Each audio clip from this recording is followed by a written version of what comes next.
Hello, আসসালামু আলাইকুম সবাইকে।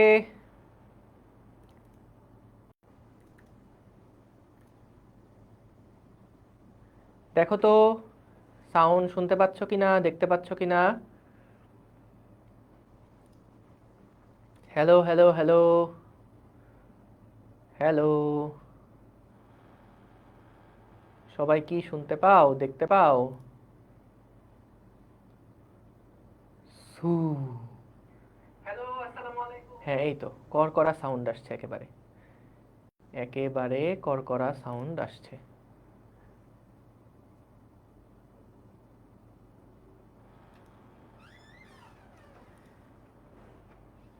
ঠিক আছে, যদি সবাই শুনতে পারি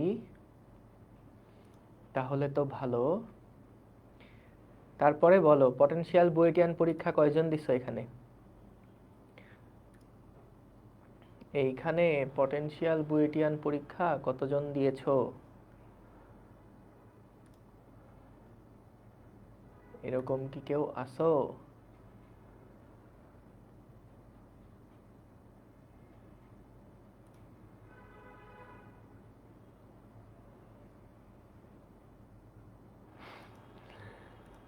মাথা হ্যাং হয়ে গেলে কিভাবে হবে বলো?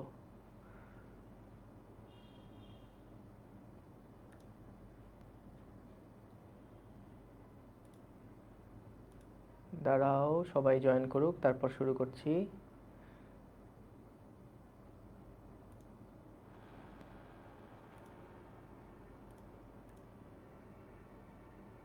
হ্যাঁ, ঠিক আছে।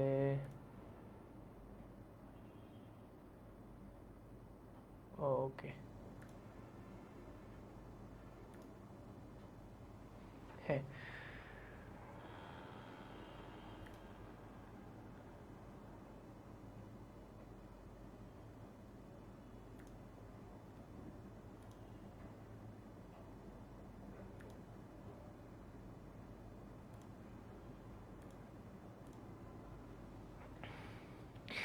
ঠিক আছে। আসসালামু আলাইকুম সবাইকে।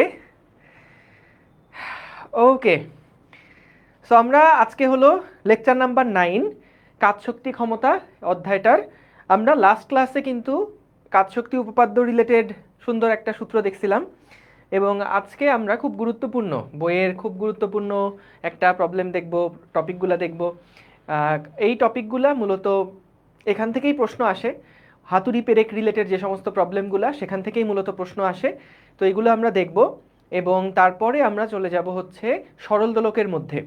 সো চেষ্টা করব যে আজকে ওই সরল দোলক পর্যন্ত কভার করে ফেলতে। সরল দোলক পর্যন্ত কভার হয়ে থাকলে তারপরে আমাদের একটা টপিকই বাকি থাকবে, সেটা হলো ভরকেন্দ্রের সরণ। ওই ভরকেন্দ্রের সরণের মধ্যে কিছু টাইপের ম্যাথ প্রবলেম আছে, এবং তারপরে কুয়া চৌবাচ্চা রিলেটেড ম্যাথ প্রবলেমগুলো আছে। সো কুয়া চৌবাচ্চা রিলেটেড প্রবলেমগুলো শেষ হলে আমাদের মোটামুটি চ্যাপ্টার শেষ হয়ে যায়। এরপরে আমি কি কয়েকটা ক্লাস রাখবো যেগুলো হচ্ছে পুরো চ্যাপ্টারের কনসেপ্টগুলো মিলায়ে হয়তো একটা advance math problem solving class রাখবো, এবং তাইলেই শেষ হয়ে যাবে। ঠিক আছে?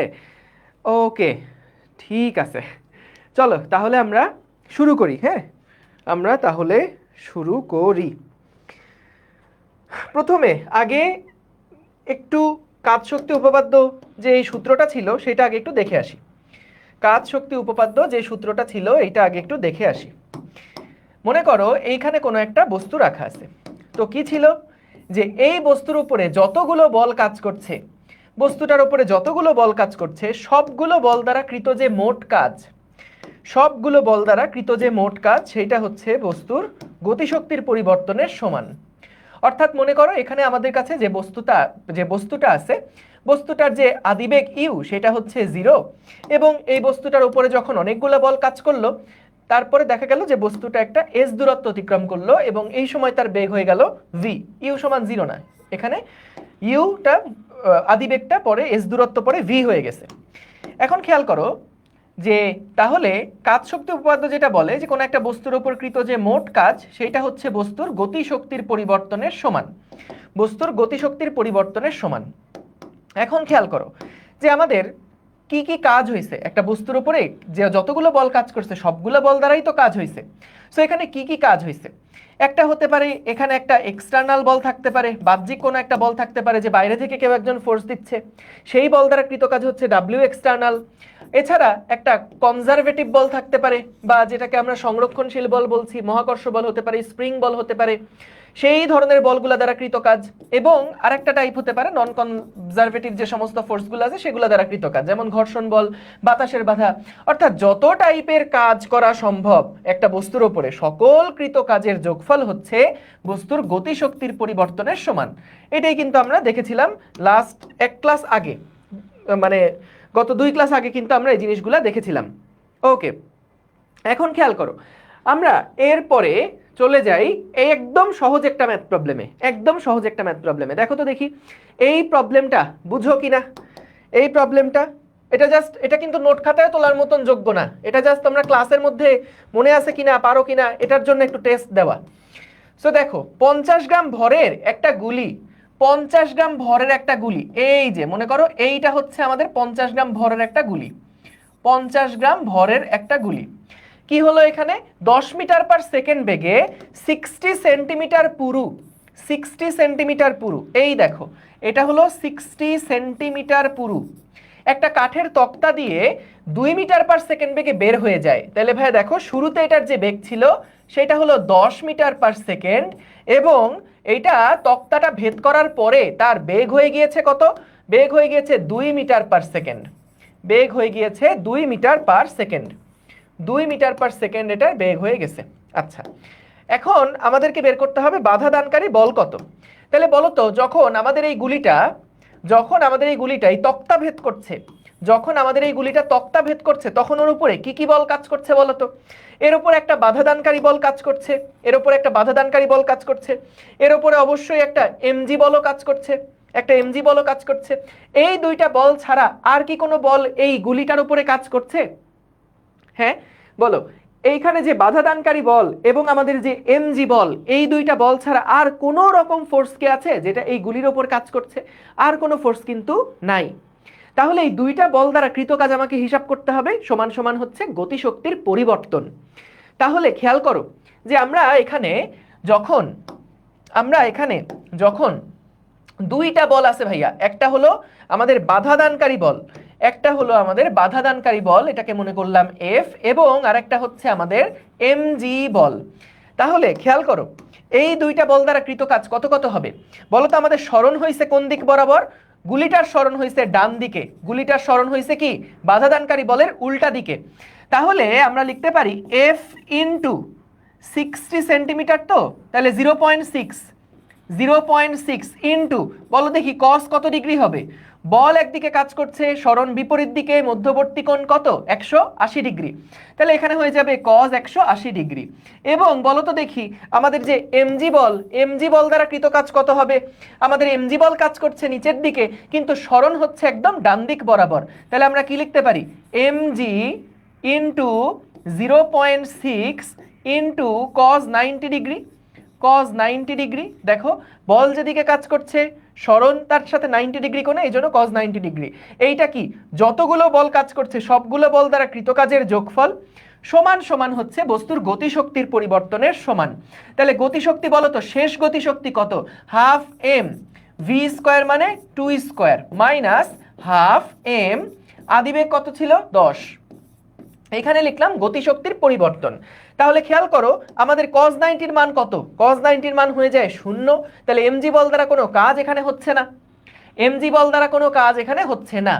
খেয়াল করে দেখো গুলিটাকে যদি আমরা একদম আনুভূমিক বরাবর নিক্ষেপ না করে যদি একটু তেরছাভাবে নিক্ষেপ করতাম তখন কিন্তু আমাদের এই এমজি বল দ্বারা কৃত কাজ কত সেটা হিসাব করা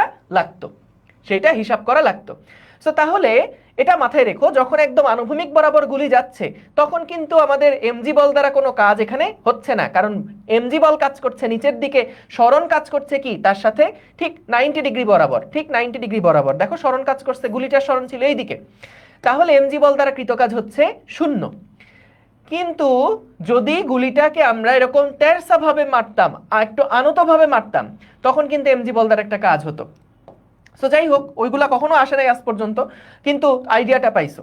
এখন খেয়াল করো আমাদের cos 180 মান কত, -1 না? তাহলে আমরা কি লিখতে পারি, -f ইন্টু 0.6 এবং আমাদের এখানে হাফ এম যদি কমন নেওয়া হয়, এম মানে হচ্ছে 50 গ্রাম, তার মানে কেজিতে কনভার্ট করে ফেলবো, এসআই এককে রাখাটা সবচাইতে সেফ সবসময়।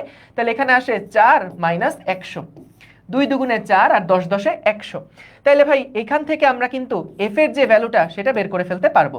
কত আসে এখান থেকে দেখো, 25/1000, 25 ডিভাইডেড বাই 1000 ইন্টু 0.6 আর যেহেতু মাইনাসটাকে আমি এখানে অমিট করতেছি বা দুই পাশে -1 দিয়ে গুণ দিচ্ছি, তাহলে এখানে আমি 96 দিয়ে গুণ দিয়ে দিতে পারি। তাহলে খেয়াল করে দেখো আমাদের এফ এর যে মানটা সেটা কত আসে, এফ এর মানটা কত আসে, 4 লিখছো, 4 কিসের উত্তর? ওকে দেখো তাহলে এখানে 25 into 96 divided by 1000 divided by 0.6 কত আসে, 4। ও গুড, তাইলে তোমরা উত্তরটা অলরেডি লিখে দিছো যে এখানে বাধাদানকারী যেই বলটা সেটার মান কত, 4। দেখো এখানে কিছু স্মার্টনেস তুমি দেখাইতে পারো পরীক্ষার হলে। তুমি তো নিশ্চয়ই বুঝতে পারছো যে এখানে ভাই আমাদের এমজি বল দ্বারা কোনো কাজ আসলে হবে না, তাহলে আর খালি খালি লিখে কেন সময় নষ্ট করবা? আমি জাস্ট তোমাদেরকে ওই ক্লিয়ার ভিউটা দেওয়ার জন্য এটা করছি যে দেখো যতগুলো বল কাজ করছে সবগুলো বলকেই আমার কনসিডারেশনে আনতে হবে। যতগুলো বল কাজ করছে সবগুলো বল দ্বারা কৃত কাজ সমান সমান হচ্ছে গতিশক্তির পরিবর্তন নিতে হবে। ঠিক আছে? ওকে ভাইয়া, direct v square u square 2s দিয়ে করলে হবে? ডেফিনেটলি হবে, কেন হবে না? কিন্তু তখন আবার তোমাকে প্রথমে ত্বরণ বের করলা, তারপরে আবার ওই ম্যাথ দিয়ে গুণ দেওয়া লাগবে, সেটাও হবে, কোনো অসুবিধা নাই, কোনো অসুবিধা নেই। একটা ফিজিক্সের ম্যাথ যে তুমি চিন্তা করতেছো এবং চিন্তা করে ডিফারেন্ট একটা সলিউশনের দিয়ে যে হবে, এইটা যে থিঙ্ক করতে পারছো, এই ক্যাপাসিটিটা বিল্ড করাই হচ্ছে মূল লক্ষ্য। যে একটা অঙ্ক ভাইয়া যেমনে করে দিল এমনিই করতে হবে কেন? আমি যদি একটু অন্য নিয়মে চিন্তা করি, ভুল হইতে পারে, কিন্তু ওই যখন একটু ডিফারেন্ট নিয়মে চিন্তা করার চেষ্টা করবা তখনই দেখবা নতুন কিছু শিখতেছো, তখনই দেখবা নতুন একটা কিছু শিখছো।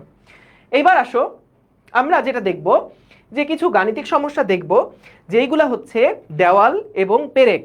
দেওয়াল এবং পেরেক, যখন আমরা একটা পেরেককে হাতুড়ি দিয়ে পেরেকের উপরে মেরে মেরে যখন দেওয়াল ভেদ করব, সেই সময়ে দেওয়ালের বাধাদানকারী বল কত, এই টাইপের প্রশ্ন অনেক সময় করে, হ্যাঁ। তো তাহলে আমরা চলো ওইগুলা দেখি। দেখো একজন বলছে ভাইয়া V square u square 2s দিয়ে অনেক ইজি মনে হয়। দেখো ইজি মনে হয় কারণ তুমি ক্লাস 9-10 থেকে কখনোই এই টাইপের প্রবলেমগুলা কাজশক্তি উপপাদ্য দিয়ে করে আসো নাই। তুমি ওইগুলা V square u square 2s দিয়েই করছো বলে তোমার কাছে ওই মেথডটাই সহজ লাগে। কিন্তু তুমি লাস্ট ক্লাসটা যদি করে থাকো তাইলে এই কাজশক্তি উপপাদ্য কেন আসলে অনেক আমাদের কষ্ট কমায় দেয় সেই সম্পর্কে একটা আইডিয়া পাবা। সেখানে আমি দেখাইছিলাম কিন্তু যে অনেকগুলা পাথ যদি একটার পর আরেকটা থাকে, তখন তুমি যদি V square u square 2s দিয়ে করতে চাও তাহলে একটা ম্যাথ অনেক লম্বা হয়ে যাবে। কিন্তু কাজশক্তি উপপাদ্যর সিম্পল কনসেপ্টগুলো ইউজ করলে কিন্তু দেখা যায় আমরা একদম এক লাইনে ম্যাথের অ্যান্সার কি বের করে ফেলতে পারি। সো শুধুমাত্র ওইটা না, যে কোনো কেসেই তুমি দেখবা যে কাজশক্তি উপপাদ্য দিয়ে চিন্তা করা সহজ, অ্যান্সার করাও সহজ। যখন অনেকগুলা বল কাজ করবে সেই সময় বিশেষ করে অনেক ইজি হয় কাজশক্তি উপপাদ্য ইউজ করা। তাছাড়া ফিজিক্সই তো ভাই, যে কোনো নিয়মই করো না কেন কোনো অসুবিধা নাই, ঠিক আছে, কনসেপচুয়ালি ঠিক থাকলেই হয়েছে। এখন আমরা কি নিয়ে কাজ করব? এখন আমরা কাজ করব হলো হাতুড়ি পেরেক নিয়ে। যে আমাদের কাছে মনে করো আমরা একটা দেওয়ালের মধ্যে পেরেক গাঁথবো, আমরা একটা, হ্যাঁ এটা তুলতে হবে, এখন যা কিছু লিখবো সেগুলো তুলবা, ঠিক আছে। আমরা মনে করো আমাদের কাছে একটা দেওয়াল আছে, এই হচ্ছে আমাদের কাছে একটা দেওয়াল, হ্যাঁ। এই দেওয়ালের মধ্যে আমরা কি করব? পেরেক গাঁথবো। আমরা এই দেওয়ালের মধ্যে পেরেক গাঁথবো, হ্যাঁ। সো মনে করো এইটা হচ্ছে গিয়ে আমাদের একটা পেরেক, টি শেপের একটা পেরেক, এইটা হচ্ছে গিয়ে আমাদের একটা পেরেক, এই যে। তো ভালো কথা, এই পেরেকটাকে আমরা কি করব? এই দেওয়ালের ভিতরে গাঁথার চেষ্টা করব। দাঁড়া আমি একবারই একটা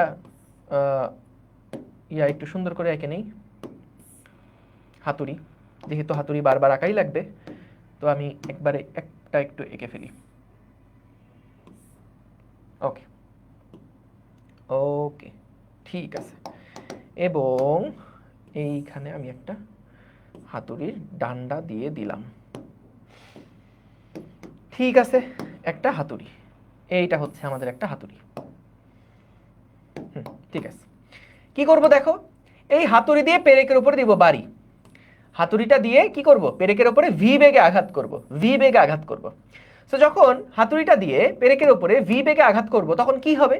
তখন কিন্তু এইখানে আমাদের পেরেকটা গেঁথে যাবে, পেরেকটা আস্তে আস্তে কিন্তু এই হাতুড়িটা দেয়ালের মধ্যে গেঁথে যাবে।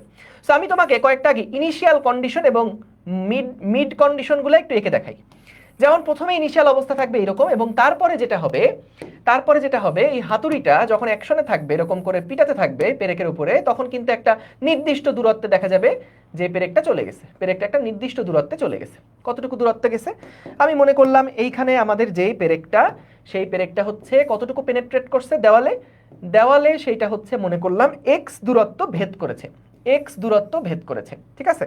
এবং দেওয়ালের যে বাধাদানকারী বল সেটা কোন দিকে কাজ করছে? দেওয়ালের বাধাদানকারী বল কাজ করছে এই দিক বরাবর, দেওয়ালের বাধাদানকারী বল কাজ করছে এই দিক বরাবর, এটা হলো আমাদের এফ। এখন আমাদের বের করতে হবে মূলত এফ এর মান কত, বাধাদানকারী বল কত, এটা নির্ণয় করতে হবে। প্রশ্নে আমাদের আরো কিছু ডেটা দেওয়া আছে। প্রশ্নে আমাদেরকে বলা আছে যে এই যে হাতুড়িটা যখন এই পেরেকের উপরে আঘাত করবে তখন সেটা ভি বেগে আঘাত করছে, তখন সেটা ভি বেগে পেরেকের উপরে আঘাত করলো। সো ভি বেগে যখন পেরেকের উপরে আঘাত করলো তখন দেখা গেল যে পেরেকটা এই যে আমাদের দেওয়ালের ভিতরে এক্স দূরত্ব পর্যন্ত ঢুকে গেছে। তাহলে কি প্রশ্ন? প্রশ্ন হচ্ছে বাধাদানকারী বল কত নির্ণয় করো। দেয়ালের বাধাদানকারী বল, দেয়ালের বাধাদানকারী বল, দেয়ালের বাধাদানকারী বল, দেয়ালের বাধাদানকারী বল কত নির্ণয় করো। এখন খেয়াল করো এইখানে আমরা কি করব, দেখো দেয়ালের বাধাদানকারী বল। সো আমাদের এখানে যখন এই হাতুড়িটা নিয়ে তুমি পেরেকের উপরে হিট করছো, পেরেকের উপরে আঘাত করছো, তখন এই হাতুড়ি আর পেরেক এই পুরাটা আসলে একটা সিস্টেম হয়ে গেছে, হাতুড়ি এবং পেরেক পুরাটা একটা সিস্টেম হয়ে গেছে। যখন তুমি এই পেরেকের উপরে হাতুড়ি দিয়ে যখন বাড়ি দিচ্ছ তখন হাতুড়ি আর পেরেক, খেয়াল করো এই হাতুড়ি আর পেরেক কিন্তু এখন একটা সিস্টেম হয়ে এইটার মধ্যে ঢুকবে। তুমি যদি খুব ক্লোজলি অবজার্ভ করো তাইলে দেখবা যে এখানে যখন হাতুড়িটা এর উপর একটা ইম্প্যাক্ট রাখছে, যদি খুব স্লো মোশনে ভিডিওটা দেখো, একটা ভিডিও করতে মনে করো যে হাতুড়ি দিয়ে কিভাবে পেরেকটা দিয়ে দেওয়াল ভেদ করতে হয়, তুমি যদি খুব স্লো মোশনে ভিডিও করো তাহলে দেখবা যে যখন এটা জোরে করে পিটাচ্ছ পেরেকের উপরে তখন পেরেক সহ হাতুড়িটা একটা নির্দিষ্ট দূরত্ব পর্যন্ত চলে গেছে। অর্থাৎ হাতুড়ি আর পেরেক দুইটার আলাদা কোনো অবজেক্ট না, এরা একটা মিলিত বস্তু হিসেবে দেওয়ালটাকে ভেদ করে যাচ্ছে, সম্পূর্ণটা একটা মিলিত বস্তু হিসেবে দেওয়ালটাকে ভেদ করে যাচ্ছে। নরমালি আমরা যেটা ধরে নেই সেটা হচ্ছে হাতুড়ির ভর, যেটা নরমালি আমরা যেটা ধরে নেই যে ভাই হাতুড়ির যে ভর সেটা পেরেকের ভরের তুলনায় অনেক গুণ বেশি, সেটা পেরেকের ভরের তুলনায় অনেক গুণ বেশি। খেয়াল করো হাতুড়ির ভর পেরেকের ভরের তুলনায় অনেক গুণ বেশি। এর ফলে যেটা হয় যে দুইটা সংঘর্ষের পরে যেই মিলিত বেগটা আমরা পাই, সংঘর্ষের পরে যে মিলিত বেগটা হয়, সংঘর্ষের পর যে মিলিত বেগটা আমরা পাই সেটা না হাতুড়ির বেগের সমান হয়, সেটা হাতুড়ির বেগের সমান হয়, হাতুড়ির বেগের সমান হয়। কি বললাম কথাটা ভাইয়া, কি বলতেছেন এই সব জায়গায়? খেয়াল করো আমরা এখানে বললাম যে আমাদের কাছে যে পেরেক আছে, পেরেকটাকে আমরা চাচ্ছি দেওয়ালের মধ্যে ভেদ করতে, সেটার জন্য আমরা হাতুড়িটা নিয়ে পেরেকের উপরে দিব বাড়ি, হাতুড়ি নিয়ে পেরেকের উপরে দিব বাড়ি। এখন যখন হাতুড়ি দিয়ে পেরেকের উপরে বাড়ি দিচ্ছি তখন দুইটা বস্তু আসলে একটা মিলিত বস্তু হয়ে যায়, একটা মিলিত বস্তু হিসেবে সেটা দেওয়ালটাকে পেনেট্রেট করতে থাকে, সেটা দেওয়ালটাকে ভেদ করতে থাকে। তাহলে ভাইয়া এই মিলিত বেগটা কত, এই মিলিত বেগটা বের করা আমার জন্য কেন জরুরি, কেন আমি মিলিত বেগ নিয়ে এত কনসার্ন? কারণ দেখো আমরা এখানে বাধাদানকারী বল বের করব। খেয়াল করো তো এই আগের ম্যাথটাতে আমরা বাধাদানকারী বল বের করার জন্য আমাদের কি লাগছিল? আমাদের লাগছিল যে টোটাল কাজ সমান সমান গতিশক্তির পরিবর্তন। তাইলে আমাদের বলো তো এখানেও যখন আমি বাধাদানকারী বল বের করতে যাব তখনও তো আমার একটা গতিশক্তির পরিবর্তন লাগবে। কার গতিশক্তির পরিবর্তন? ওই যে মিলিত যে বস্তুটা আছে সেই মিলিত বস্তুটার গতিশক্তির পরিবর্তন লাগবে না? কারণ সেই মিলিত বস্তুটাই তো আলটিমেটলি দেওয়ালটাকে ভেদ করছে।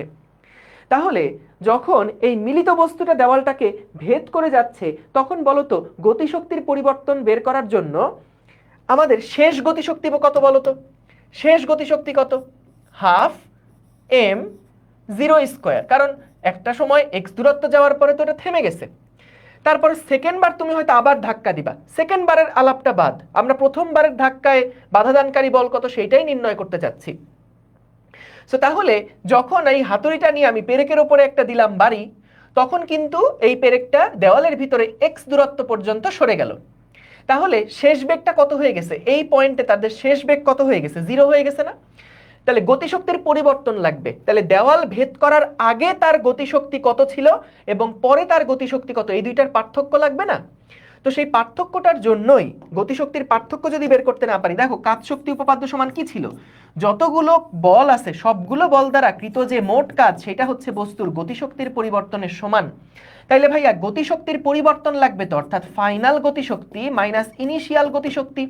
ফাইনাল গতিশক্তি জিরো হয়ে যায় কারণ এটা ভেদ করার পরে গিয়ে থেমে যায় একটা পরে গিয়ে, তাহলে এটা জিরো হয়ে যায়। কিন্তু ইনিশিয়াল গতিশক্তি কত ছিল এইটা আগে আমাকে বের করা লাগবে না?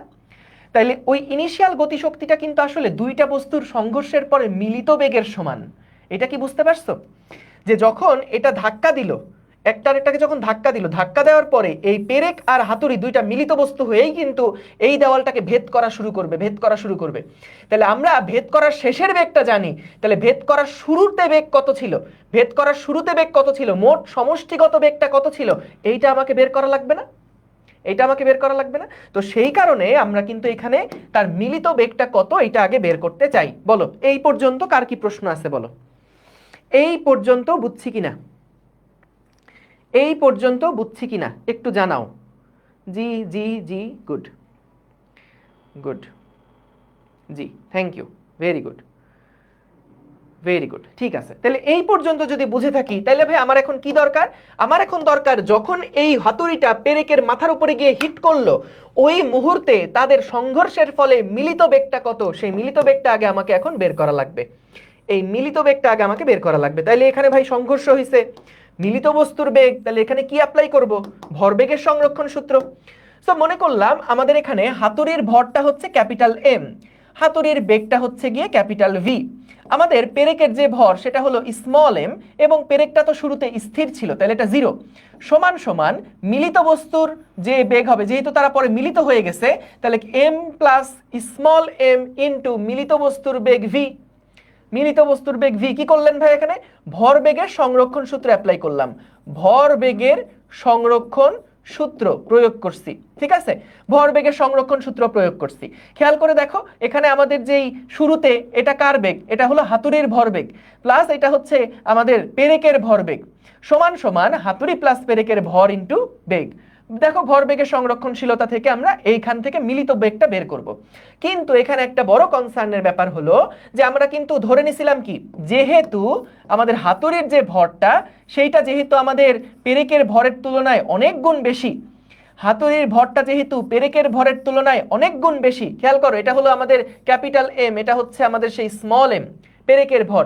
তাহলে যেহেতু এরকম তাহলে আমরা কি লিখতে পারি? দেখো এম ইন্টু ক্যাপিটাল ভি, এটা বাম পাশে ছিল, ডান পাশে আমরা কিন্তু এটাকে ইগনোর করতে পারি, তাহলে আমরা লিখতে পারি কি এম ইন্টু স্মল ভি। তাহলে সেই ক্ষেত্রে দেখো আমাদের কিন্তু মিলিত বস্তুর যে বেগটা হচ্ছে সেইটা কিন্তু আসলে হাতুড়ি যেই বেগে আঘাত করলো সেই বেগের সমান। মিলিত বস্তুর যে বেগটা হচ্ছে সেটা হাতুড়ি যেই বেগে আঘাত করলো সেই বেগেরই সমান। তাহলে এই কারণে খেয়াল করো অনেক গাইড বইতে, ভাই তুমি বিশ্বাস করবে না, আমি এটা এফআরবিতে পড়াইছিলাম, পড়ানোর পরে কয়েকজন স্ক্রিনশট নিয়ে বলছে যে ভাইয়া তো ভুল পড়াইছে, এখানে এখানে তো গাইডের সাথে ভাইয়ার উত্তর মিলে না। খেয়াল করবা যে আমরা কিন্তু এইখানে সবসময় মিলিত বস্তুর বেগটা নিয়ে তারপরে আদিবেগটা হিসাব করি, এইখানে কখনোই শুধুমাত্র হাতুড়ির বেগটা এটা না। কিন্তু কখন এটা হাতুড়ির বেগের সমান হয়ে যায়, মিলিত বেগটা কখন হাতুড়ির বেগের সমান হয়ে যায়? যখন আমাদের পেরেকের ভরটা নগণ্য থাকে, হাতুড়ির তুলনায় পেরেকের ভরটা যখন নগণ্য থাকে তখন আমরা এই পুরো সিস্টেমটার মিলিত বেগ হচ্ছে হাতুড়ির বেগের সমান এটা ধরে নেই, এটা পাই, ধরে নেই না, এটা পাই। কিন্তু বলতো কোনো একটা প্রশ্নে তুমি যদি পাও যে এইখানে আমাদের পেরেকের একটা ভর দেওয়া আছে, ধরো পেরেক গাঁথবো না, আমি একটা রড গাঁথবো, তাহলে ওটার তো একটা ভর আছে, তাহলে তখন কি আমরা এইখানে যেই বেগে এটা আঘাত মারা শুরু করবে বা মিলিত যে বেগটা হবে সেটা কি হাতুড়ির বেগের সমান হবে বলো তো? সেটা কি হাতুড়ির বেগের সমান হবে? হবে না। সো তাহলে তখন আমাকে ভরবেগের সংরক্ষণ সূত্র অ্যাপ্লাই করে কিন্তু মিলিত বস্তুর যেই বেগটা সেইটা বের করে নেওয়া লাগবে। ঠিক আছে? তাহলে এটা কেয়ারফুল থাকবা, খেয়াল করবা, এবং গাইডের উত্তর ভাইয়া ঠিক এই জিনিসগুলা থেকে বের হয়ে আসতে হবে। ওকে, সো তাহলে লজিক্যালি যেটা কারেক্ট ওইটাই কারেক্ট। হ্যাঁ, আচ্ছা, তাহলে এখান থেকে আমরা এবার দেখো কি করব, যে পুরো সিস্টেমে বস্তুর উপর কৃত কাজ কি কি আছে সেগুলো দেখি এবং তারপরে গতিশক্তির পরিবর্তনটা আমরা দেখব। তাহলে এখানে আমাদের পুরো বস্তুর উপরে কি কি বল কাজ করছে বলো তো? এমজি বল দ্বারা কাজ কত? এই পুরো সিস্টেমটার উপরে এমজি বল দ্বারা কাজ কত? এমজি বল কাজ করতেছে নিচের দিকে, সরণ হইছে ডান দিক বরাবর। তাহলে আমাকে বলো এমজি বল দ্বারা কাজ কি? জিরো না? ওইটা লেখার দরকার আছে? তাও লিখে দিই, দাঁড়াও। এখানে থাকবে হচ্ছে আমাদের ওই m g into x into cos 90 degree plus plus এইখানে আর কি থাকবে আমাদের ওই যে বাধা দানকারী যে বলটা F into x into cause 180 degree সমান সমান আমাদের ফাইনাল গতিশক্তি হচ্ছে 0 আর ইনিশিয়াল গতিশক্তি কত? Half into m into v square. বা এইখানে তো মিলিত বস্তুর বেগ যা হবে সেটা আমাদের হাতুড়ির বেগের সমানই, তাহলে হাফ এম ভি স্কোয়ার রাখলাম। এখান থেকে কি প্রশ্ন করে? প্রশ্ন করে যে আমাদের এই বাধা দানকারী বল কত এটা নির্ণয় করো, বাধা দানকারী বল কত এটা নির্ণয় করো। তাহলে সেই ক্ষেত্রে আমাদের উত্তর কি হবে? মাইনাস এফ এক্স সমান সমান minus half M V square. So গাইডে দেখবা যে একবারে সরাসরি প্রত্যেকটা ম্যাথই এরকম সূত্র দিয়ে বসাই দিছে। তাহলে এখানে এক্স এর যে ভ্যালুটা, সরি এক্স এর ভ্যালু তো চাই না, নরমালি চাই যে বাধাদানকারী বল কত। তাহলে বাধাদানকারী বল যেটা সেটা হচ্ছে half M V square divided by হচ্ছে এক্স, ডিভাইডেড বাই এক্স। ঠিক আছে? অর্থাৎ খেয়াল করো এইখানে আমাদের সম্পূর্ণ সিস্টেমটার যে গতিশক্তি ছিল সেই গতিশক্তিটা কিন্তু এই বাধাদানকারী বল দ্বারা ক্ষয় হয়ে গেছে। বাধাদানকারী বলটা এই গতিশক্তিটাকে কেড়ে নিয়ে নিছে। তাহলে এই বাধাদানকারী বল দ্বারা যে কৃত কাজ এটা তো একটা ঋণাত্মক কাজ, বা এখানে তো আমাদের ঋণাত্মক কাজ কি করে? বস্তু থেকে শক্তি নিয়ে নেয়। তাহলে এই পরিমাণ ঋণাত্মক কাজ হওয়ার কারণে কিন্তু বস্তুর হাফ এম ভি স্কোয়ার পরিমাণ শক্তি নিয়ে নেওয়া হয়ে গেছে। তাহলে এটা হচ্ছে আমাদের এইটার সূত্র, যে এফ সমান সমান half M V square divided by x. Clear? তাইলে ক্লিয়ার, একদম সহজ সহজ জিনিস আমরা বুঝলাম, বুঝে গেলাম। ওকে, এইখানে তোমাদেরকে আমি একটু বলে রাখি, এটা আমি কি দিয়ে প্রমাণ করলাম? কাজ শক্তি উপপাদ্য দিয়ে প্রমাণ করলাম না? এই একই জিনিস গত বছরে অপূর্বর লেকচারটা দেখবা, ওর লেকচারে আমি কত নাম্বারটা ঠিক মনে নাই, কিন্তু ওর লেকচারে গত বছরে ও যেটা করছে এই একই জিনিস কিন্তু শক্তির নিত্যতা দিয়ে প্রমাণ করছে, এবং তারপরে আরেকটা কি দিয়ে প্রমাণ করছে? নিউটনের গতিসূত্র দিয়ে প্রমাণ করছে। ওই দুইটা প্রমাণও যদি তুমি দেখতে চাও তাহলে দেখে আসতে পারো। হ্যাঁ, কারণ ওই একই জিনিস দেখা যাবে তুমি যদি 3টা মেথডে শেখো তাহলে আরো ভালোভাবে মাথার মধ্যে গেঁথে যাবে 3টা মেথডই, কিন্তু যে কোনো একটা অ্যাপ্লাই করলেই হবে, পরীক্ষার হলে যে কোনো একটা অ্যাপ্লাই করলেই হবে। ঠিক আছে? আর প্রত্যেকটা ম্যাথেইও দেখলাম সুন্দর করে কিন্তু এইগুলার কাজ শক্তি উপপাদ্য দিয়ে করাইছে, আবার পরে নিউটনের সূত্র দিয়ে করাইছে, আবার শক্তির নিত্যতা দিয়েও করাইছে। সো তুমি যদি 3টা-4টা মেথডে দেখতে চাও তাহলে ওইখান থেকে দেখতে পারো। যেহেতু ওর ভিডিওতে ওইটা আছে আমি আর ওইগুলো আবার নতুন করে রিক্যাপ করছি না। হ্যাঁ, ওইগুলো ওখান থেকে দেখে নিও যদি দেখা লাগে, মনে করো যে ভাইয়া দেখলে ভালো হয় তাহলে দেখে নিবা। এরপরে আসো আমরা মেঝেতে গাঁথার ক্ষেত্রে দেখি, যে মনে করো আমাদের কাছে এবার একটা মেঝে আছে। একটু দাঁড়াও, আমি আগের পেজটা থেকে একটু কপি করে নিয়ে আসি। এই জিনিসটাকে আমি একটু কপি করে নিয়ে যাই।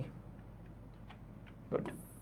সো এবার কি হলো, এইবার আমরা এইখানে যে হাতুড়ি পেরেক সিস্টেমটা আছে, হাতুড়ি পেরেক সিস্টেম যেটা আছে এই সিস্টেমটাতে আমরা এবার এই পেরেকটাকে তো প্রথমে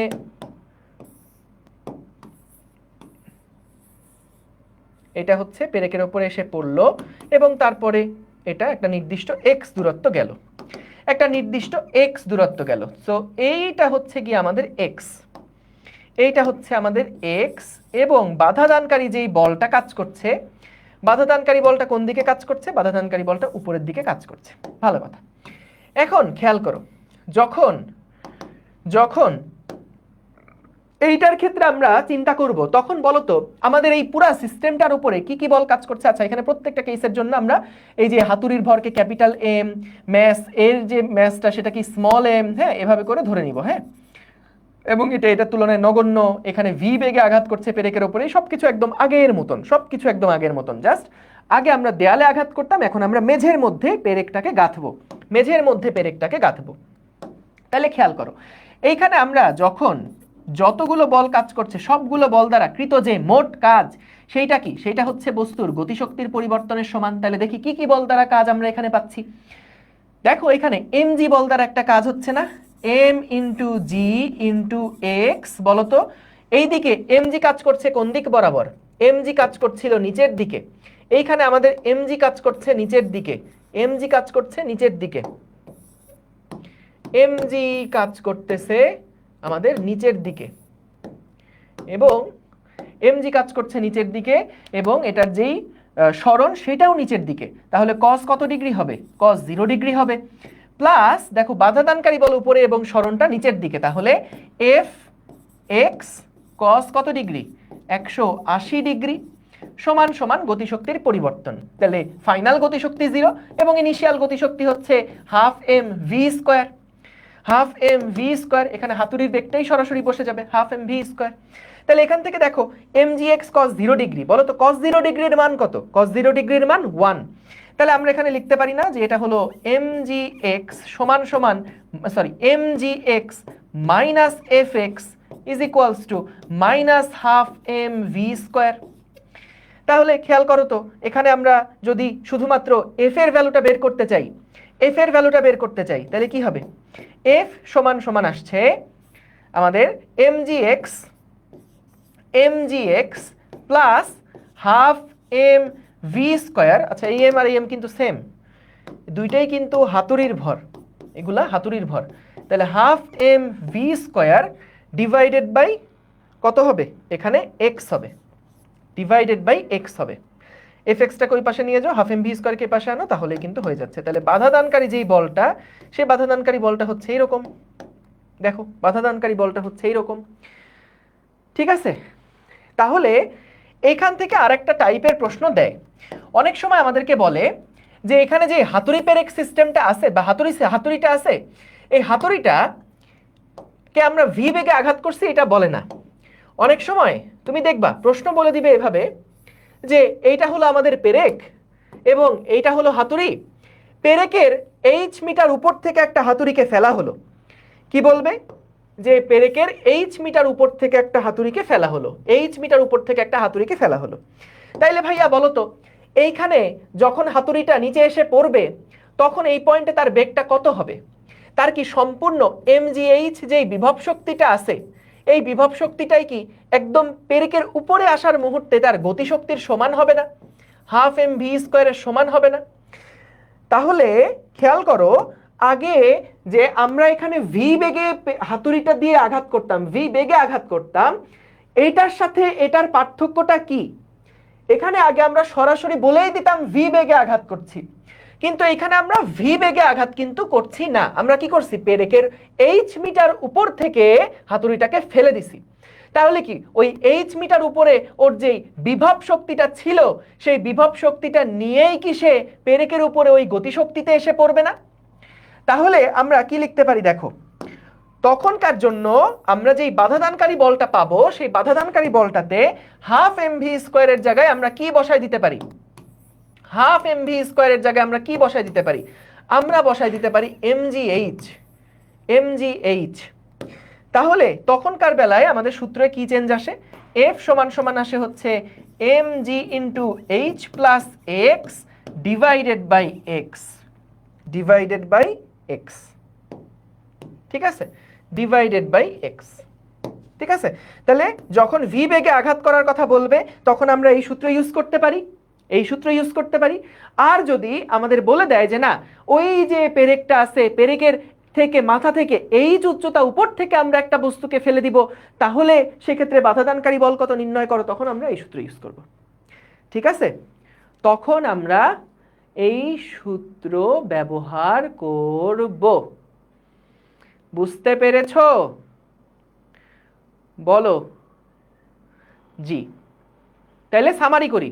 চলো, কি শিখলাম আমরা? যেটা শিখলাম ভাই, কোনো আলাপ নাই।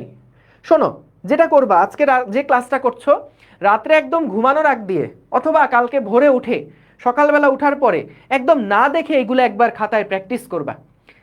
তাইলে কনসেপ্টগুলো যে অ্যাপ্লাই করতে হবে কিভাবে সেগুলা শিখবা। খবরদার সূত্র মুখস্থ করো না কিন্তু। এখন তুমি যে এই থিওরিটা শিখছো কাজশক্তি উপপাদ্য, সেইটাকে অ্যাপ্লাই করে এই জিনিসগুলা যেগুলা প্রমাণ করছি এগুলা আরেকবার প্রমাণ করবা নিজের খাতায় বা যে কোনো একটা রাফ খাতায়। কিন্তু এটা মাস্ট যে অবশ্যই এগুলার প্রয়োগগুলো একবার দেখবা, একবার নিজে থেকে প্রয়োগ করার চেষ্টা করবা। তাইলে দেখো, কাজ শক্তি উপপাদ্য আমরা প্রয়োগ করছি। তাইলে কাজ শক্তি উপপাদ্যর ক্ষেত্রে খেয়াল করো, যখন একটা বস্তুর উপরে সকল বল দ্বারা কৃত কাজ সমান সমান হবে বস্তুর গতিশক্তির পরিবর্তনের সমান। তাইলে আমরা এখানে যখন পেরেক দিয়ে আঘাত করলাম, হাতুড়ি দিয়ে পেরেকের উপরে আঘাত করলাম, তখন এই পুরা সিস্টেমটা একটা মিলিত বস্তু হয়ে গেল। এই মিলিত বস্তুর উপরে কি কি বল কাজ করছে? একটা হলো মেঝের বাধাদানকারী বল, আর একটা হচ্ছে পুরো সিস্টেমের উপরে একটা এমজি বল কাজ করছে। তাহলে এই সবগুলো বল দ্বারা কৃত যেই মোট কাজ, সেইটা সমান সমান হবে বস্তুর বা পুরা সিস্টেমের বা ওই মিলিত বস্তুর গতিশক্তির পরিবর্তনের সমান। তাহলে গতিশক্তির পরিবর্তন আমরা এখানে লিখলাম, এবং এখানে দেখো প্রত্যেকটা, দেখো তুমি যদি একদম হঠাৎ করে তাকাও তাহলে মনে হবে আয় হায় কি কি লিখছি, কিন্তু প্রত্যেকটা লাইন কিন্তু লজিক্যাল। এবং দেখো এটা কি এমজি বল দ্বারা কৃত কাজ, এইটা কি আমাদের ঘর্ষণ বল, যে বাধাদানকারী বল সেই বল দ্বারা কৃত কাজ। সো তাইলে এখান থেকে আমরা একবারে লিখে ফেললাম। হ্যাঁ, একজন বলছো ভাইয়া এমসিকিউ এর জন্য কি মুখস্থ করা লাগবে না? দেখো, আসলে প্র্যাকটিসটা এমন লেভেলে হওয়া উচিত যে তোমার ম্যাথ করতে করতে করতে করতে সূত্র মুখস্থ হয়ে গেছে, তুমি ঝুঁকে ঝুঁকে সূত্র মুখস্থ করছো, এইরকমটা না। এই কাজটা কখনো করবা না যে আমাকে একটা সূত্র এটা ভাইয়া বলছে পরীক্ষায় লাগবে, আমি সূত্রটা ধইরা মুখস্থ করি, টানা। এইটা করাটা ঠিক না। তুমি দেখবা তাহলে 2 দিন পরে ভুলে যাবা। কি করা উচিত? এত ম্যাথ প্র্যাকটিস করবা, এত ম্যাথ প্র্যাকটিস করবা যে সূত্র অটোমেটিক যেন মুখস্থ হয়ে যায়। হ্যাঁ, ওকে।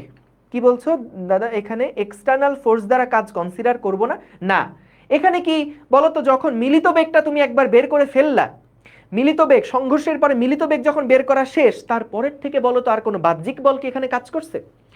এখানে আর কোনো বাহ্যিক বল কি কাজ করছে? কোনো বাহ্যিক বল কিন্তু আর নাই। যখন এটাকে একবার আঘাত করে ফেলছো, শেষ, ডান, তখন কিন্তু মিলিত আমরা কোত্থেকে হিসাব করলাম, কনসিডারটা কোত্থেকে করতেছি?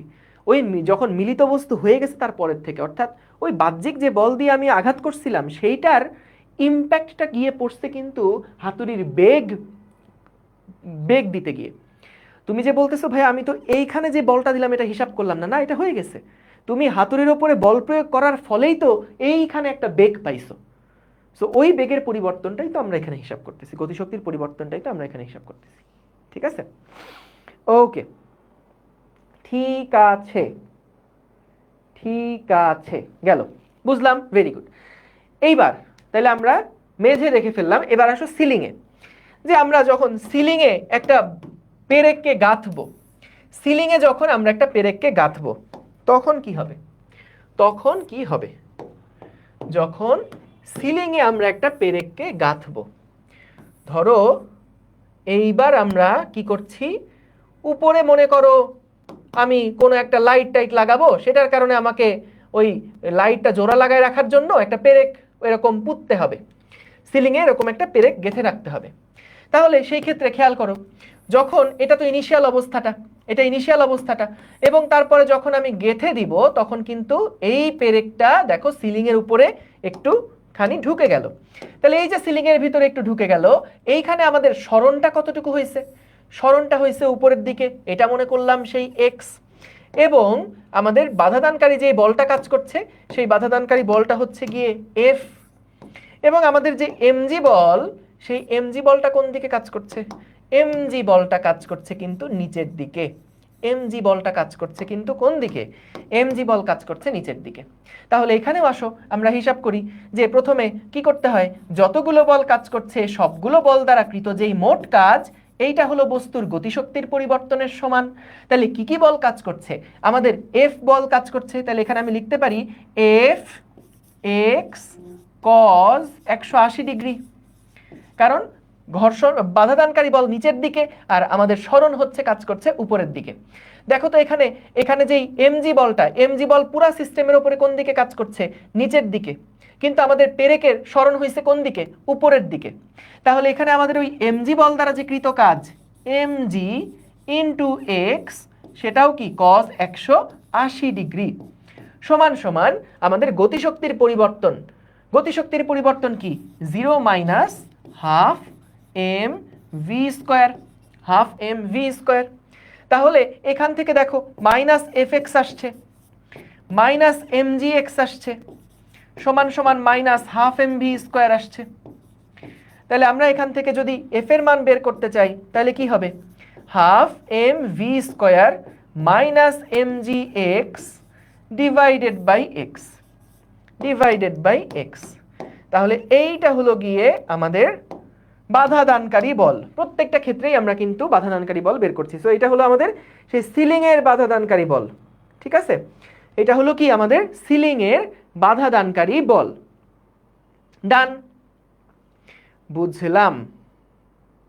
ঠিক আছে, ওকে, বুঝছি, ক্লিয়ার, ওকে, থ্যাংক ইউ। তারপরেরটায় চলেন যাই। এইবার আসো আনত তল। এইবার আসো আনত তল। যে মনে করো আমার কাছে এরকম একটা আনত তল আছে, তো আমরা এবার কি করব?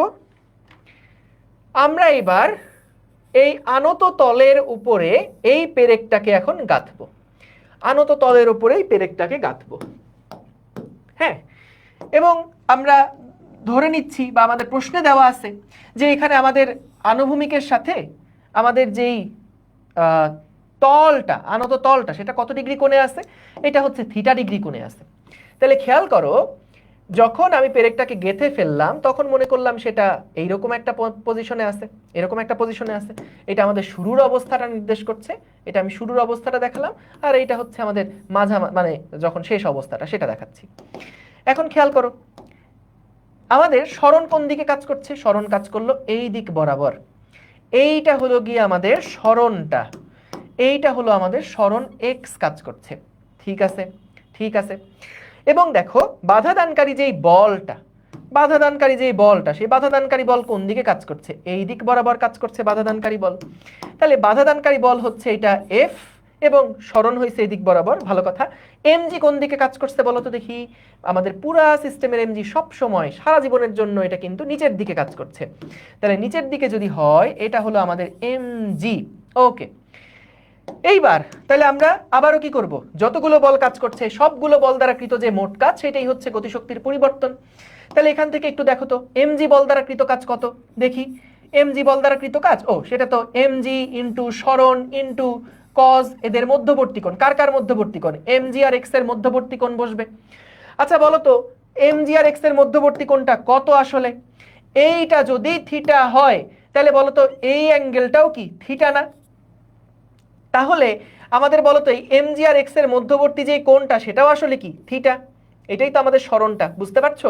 এটাকে একটু সাইডে রাখতেছি আমাদের জাস্ট বোঝার সুবিধার জন্য, তাছাড়া আর কিছু না। সরণটা কিন্তু দেখো একদম আমাদের এমজির সাথে কত ডিগ্রি কোণে আছে? থিটা ডিগ্রি কোণে আছে, কারণ এটা থিটা হলে এটাও থিটা, এটা থিটা হলে এটাও থিটা। তাহলে MG x cos theta plus, খেয়াল করো আমাদের বাধাদানকারী বল কিন্তু সব সময় সরণের বিপরীত দিকেই হচ্ছে। তাহলে এখানে এফ ইন্টু এক্স ইন্টু বল আর সরণের মধ্যবর্তী কোণ হচ্ছে 180 ডিগ্রি, 180 ডিগ্রি। তাহলে এখান থেকে যতগুলো বল, সবগুলো বল দ্বারা কৃত যে মোট কাজ, এইটা হলো বস্তুর গতিশক্তির পরিবর্তনের সমান। তাহলে 0 minus half into m into v square.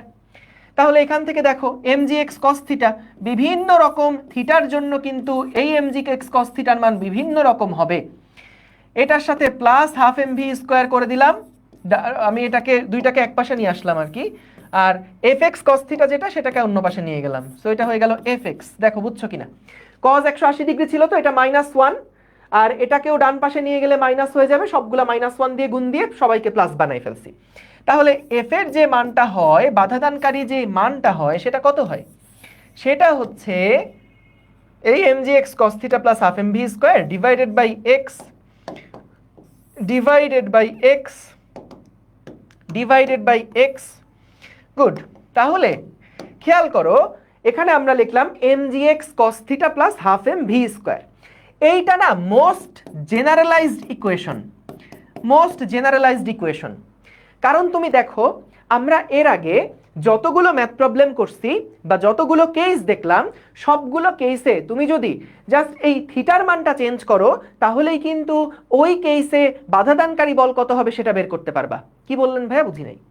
দেখো এখানে বলছি যেমন এই থিটাটার পরিচয়টা কি বলতো?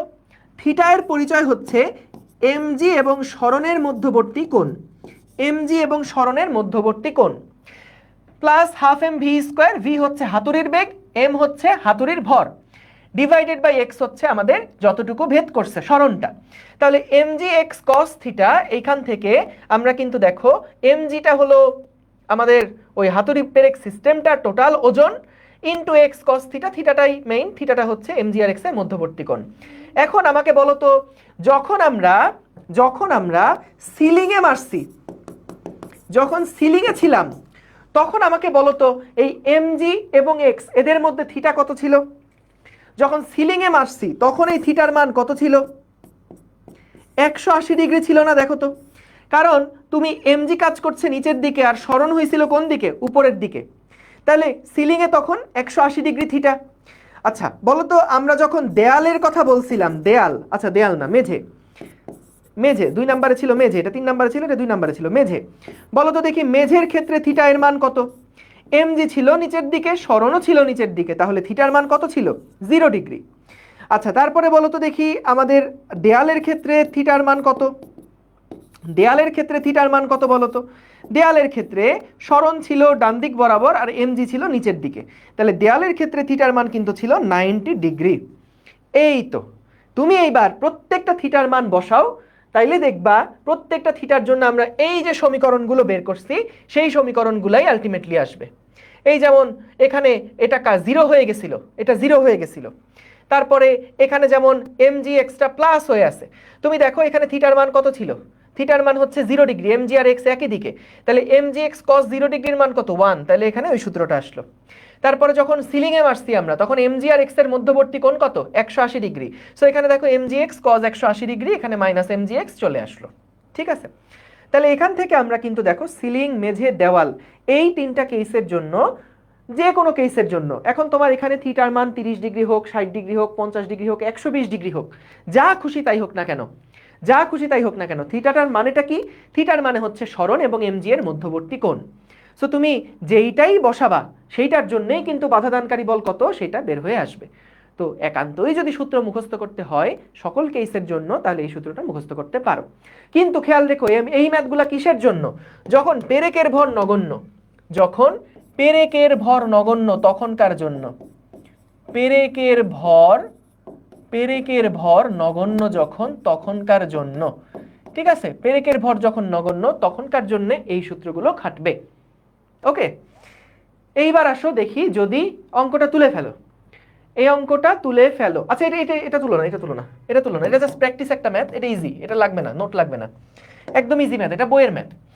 5 কেজি ভরের একটা বস্তু ভূমিতে উলম্বভাবে রাখা একটা পেরেকের উপরিতল থেকে 10 মিটার উচ্চতা। দেখো কি বলছে, আমি একটু এঁকে দেখাই। এইখানে আমাদেরকে বলল যে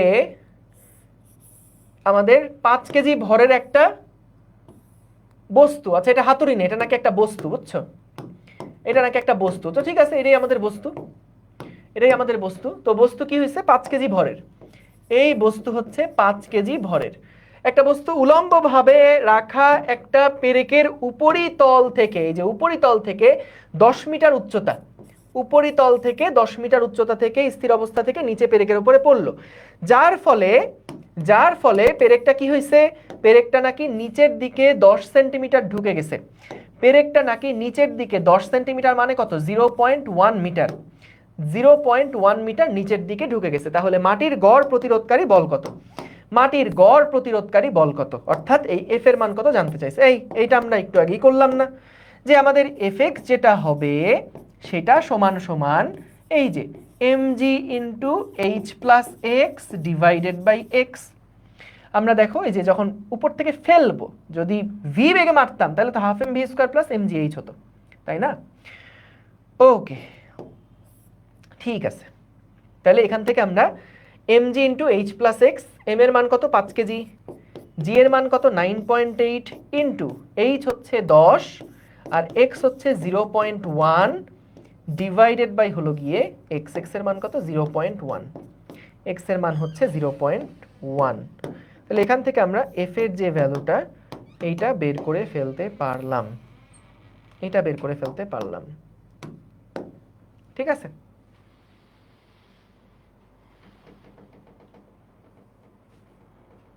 গেল?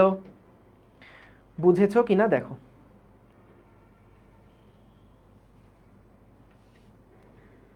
দেখো এইখান থেকে আমরা একটা সহজে চিন্তার জন্য আরেকটা জিনিস চিন্তা করা যায়, সেটা হলো দেখো আমাদের এই এফটা দিয়ে কি নির্দেশ করছিল, এটা নির্দেশ করছিল বাধাদানকারী বল। এখন খেয়াল করো এই বাধাদানকারী বলটাকে কার কার এগেইনস্টে কাজ করতে হচ্ছে। এই বাধাদানকারী বলটাকে কিন্তু যখন এই পেরেকটা নিচের দিকে ঢুকে যাচ্ছে এমজি বলের এগেইনস্টে কাজ করতে হচ্ছে, এবং যেই বেগে আমরা আঘাত করছিলাম সেই বেগেরও এগেইনস্টে কাজ করতে হচ্ছে। জিনিসটা একটু চিন্তা করো যে আমরা এখানে যে এফটাই একমাত্র উপরের দিকে, দেখো এমজিটাও ওর এগেইনস্টে কাজ করছে, অর্থাৎ এফ বলটাকে এমজি বলের এগেইনস্টে দিতে হবে, এবং যে হাফ এম ভি স্কোয়ার সেইটার এগেইনস্টেও কিন্তু দিতে হবে। হাফ এম ভি স্কোয়ারের তার কোনো দিক নাই, জাস্ট সহজে চিন্তা করার জন্য এভাবে ভাবতে পারো যে হাফ এম ভি স্কোয়ার এবং এমজি এই দুইটা বলের বা এই দুইটার এগেইনস্টে, দুইটা এলিমেন্টের এগেইনস্টে গিয়ে কিন্তু আমাদের এফটাকে কাজ করতে হচ্ছে। বাধাদানকারী বল এই দুইটার এগেইনস্টে গিয়ে তারপরে কাজ করতে হচ্ছে। কিন্তু দেখো যখন আমরা সিলিং এর কথায় গেলাম তখন দেখো তো আমাদের এমজিটা কি বাধাদানকারী বলটাকে একটু হেল্প করছে না? বাধাদানকারী বলটাকে একটু হেল্প করছে না? কারণ এফ যেদিকে এমজিও সেই দিকে। তাহলে আমরা এফটাকে কার কার বিরুদ্ধে বাধা দিতে হচ্ছে? এফটাকে হাফ এম ভি স্কোয়ারের বিরুদ্ধে, মানে যেই বেগে আঘাত করছি সেই বেগের বিরুদ্ধে তাকে আঘাত করতে হচ্ছে, কিন্তু এমজি তাকে হেল্প করছে। তাহলে দেখো হাফ এম ভি স্কোয়ারের বিরুদ্ধে তাকে যেতে হচ্ছে, কিন্তু পুরাটুকু হাফ এম ভি স্কোয়ারকে ওকে ঠেকাতে হচ্ছে না। পুরা হাফ এম ভি স্কোয়ারের এগেনস্টেও একা না, ওর সাথে এমজিও আছে। সো এই জন্য এমজির হেল্পটাকে আমরা মাইনাস করে দিলাম, so half M V square যেটা সেটা তো তুমি দিছই, কিন্তু এমজিটা যেহেতু বাধাদানকারী বলের দিকে কাজ করছে তাই ওই হেল্প যতটুকু করতেছে ওইটুকু হেল্পটাকে আমরা ইগনোর করলাম, বা ওইটুকু যেহেতু হেল্প করেই দিচ্ছে তাহলে ওর উপরে তো বেশি প্রেশার পড়তেছে না, তাই না? তাহলে এই জন্য আমরা হাফ এম ভি স্কোয়ার থেকে এমজি এক্সটাকে বাদ দিচ্ছি যখন সিলিংয়ে আঘাত করতেছি। ঠিক আছে, এবং এভাবেও তুমি চিন্তা করতে পারো যে আমাদের যখন মাটিতে গাঁথছি তখন আমাদের ক্ষেত্রে কোনটা করা সহজ? আমাদের ক্ষেত্রে কি মেঝেতে ভেদ করা সহজ, দেওয়ালে ভেদ করা সহজ, নাকি সিলিংয়ে ভেদ করা সহজ?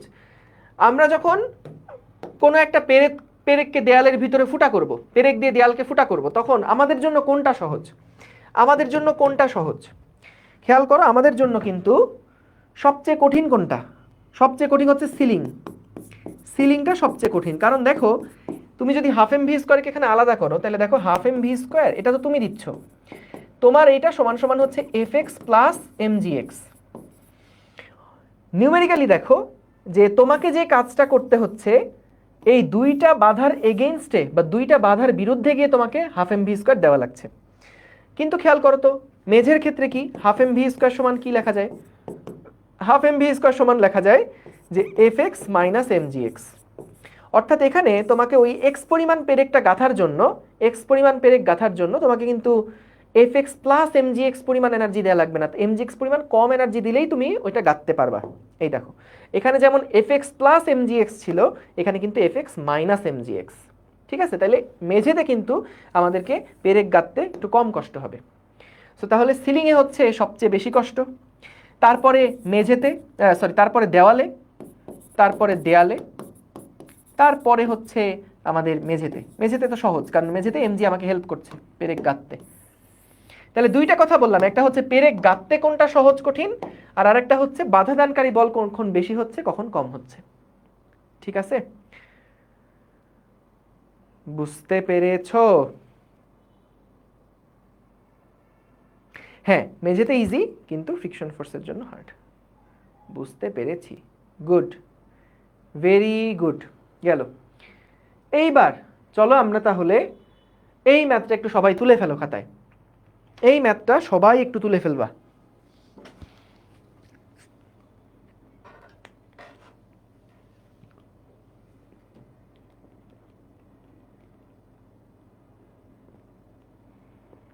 খাতায় তোলো গোলাম মোর্শেদ।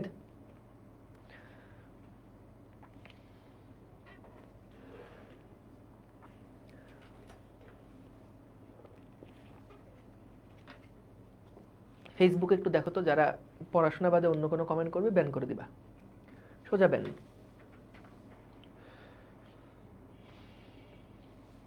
ডান। ও, একজন ডান লেখছে, একজন বাম লেখছে, সাব্বাস নাসিম।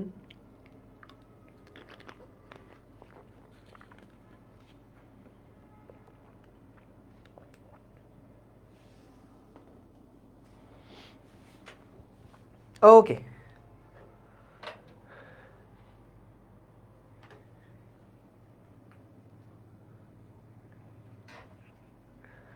ওকে। সো দেখো, এইবার ম্যাথটা খেয়াল করো। এইরকম একটা ম্যাথ সিলেট বোর্ড 2019 সালে আসছিল, ওইটাও আমরা করব, কিন্তু তার আগে এটা দেখো। দেখো এখানে কি বলছে, আমরা আগে হাতুড়ি পেরেকটা নিয়ে আসি। এইখানে আমাদেরকে বললো 5 কেজি ভরের একটা বস্তু উলম্বভাবে রাখা একটা রডের উপরিতল থেকে 10 মিটার 1 কেজি রডের উপরে পড়লো। আচ্ছা ঠিক আছে, আমি একটু ছবিটা আঁকে ফেলি। দেখো, বাংলা ভাষা পড়ে ভাই, ছবি তো আঁকতে পারবো আমরা সবাই। সো এইখানে আমাদের একটা রড আছে, এইখানে আমাদের একটা রড আছে, হ্যাঁ, এইখানে আমাদের একটা রড আছে, এইটা হলো আমাদের রড, এবং এইটা হচ্ছে কি আমাদের একটা বস্তু। এই বস্তুটা কি বলছে? এই বস্তুটা হচ্ছে রডের উপরিতল থেকে 10 মিটার উচ্চতা থেকে মাটিতে পড়বে, 10 মিটার উচ্চতা থেকে মাটিতে এসে পড়বে। আচ্ছা, এটার ভর বলে দিয়েছে 5 কেজি, এই বস্তুর ভর বলে দিয়েছে 5 কেজি, এবং এখানে যে রড আছে সেই রডের ভর বলে দিয়েছে 1 কেজি। এখন বলল যে পুরা কাহিনীটা শোনো। এখন যেটা বলল,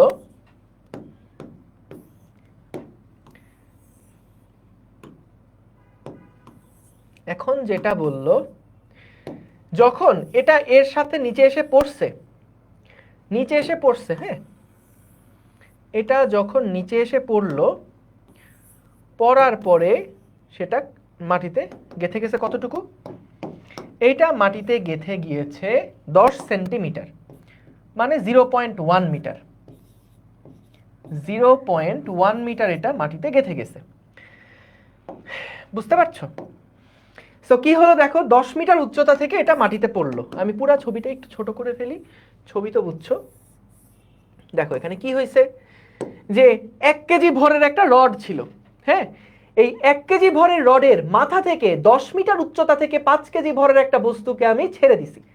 সো ছেড়ে দেওয়ার, হ্যাঁ কি হলো এখানে, দাঁড়াও, এটা আবার করতে আসলো, একটা মিনিট একটু দাঁড়াও। আরে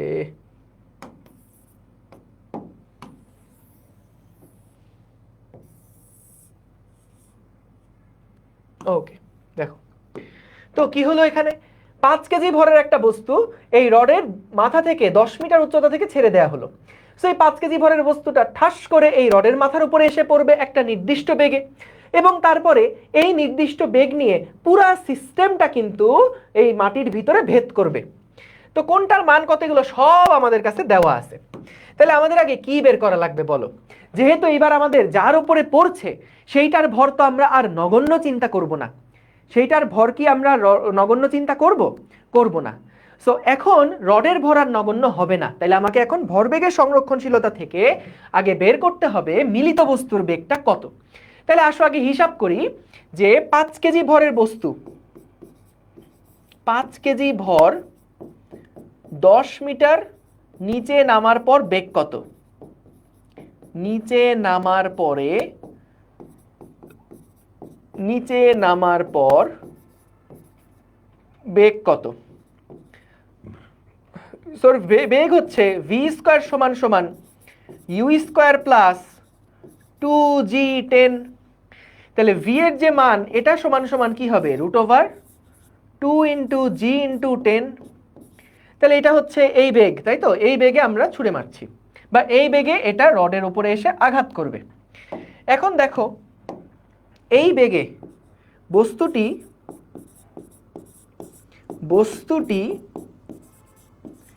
এই ভি বেগে রডের উপরে আঘাত করলে, ভি বেগে রডের উপরে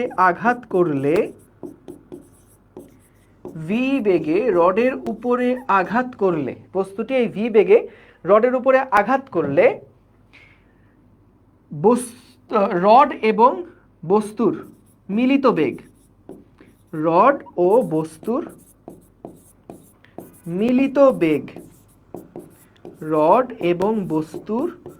মিলিত বেগ, সমান সমান, ভাইয়া মিলিত বেগটা কত হবে?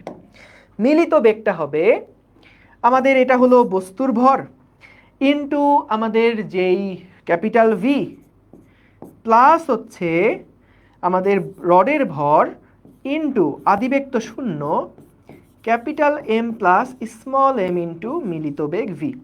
তাহলে মিলিত বেগটা কত হবে? Capital M into v divided by small m. Capital M কত ছিল? 5 কেজি। ভি কত? √2g10 যদি করি, √2 ইন্টু 9.8 ইন্টু 10 14 আসে। এটার মান আসে 14 মিটার পার সেকেন্ড।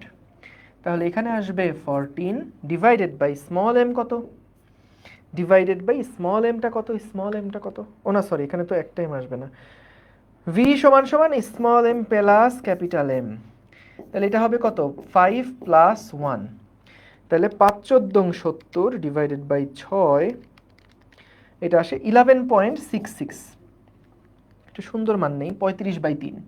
এইটার মান আসে 35/3 মিটার পার সেকেন্ড। এটা হচ্ছে মিলিত বেগ।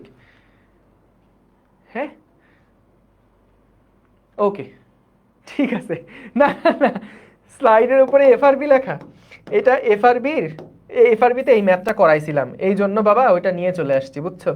তোমরা মনে কষ্ট পেও না। হ্যাঁ, দেখো ভি সমান, চিন্তা করে দেখছো তোমাদের এফআরবিতে যেটা করার কথা ছিল সেই জিনিসটা এখনই দেখে ফেলতেছো। সো দেখো এগুলাতে ওই যে বোর্ডের প্রবলেম তো তোদের করাইছিলাম ক্লাসের মধ্যে, এই জন্য এগুলা নিয়ে চলে আসছি। দেখো তাহলে এইটা কিন্তু আমাদের সেই মিলিত বেগটা, সেই মিলিত বেগ সমান সমান হচ্ছে 35/3। অর্থাৎ আমরা যখন গতিশক্তির পরিবর্তনটা হিসাব করি, সেই গতিশক্তির পরিবর্তনে আমাদের ইনিশিয়াল যে গতিশক্তিটা, সেই গতিশক্তিটা কিন্তু আমাদের এই বেগটা দিয়ে বের করা লাগবে, গেল। তাইলে এবার খেয়াল করো, এখন আমরা কাজ শক্তি উপপাদ্য প্রয়োগ করব।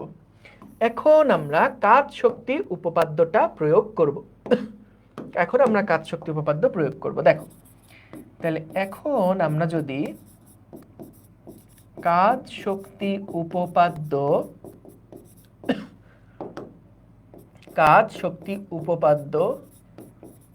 প্রয়োগ করে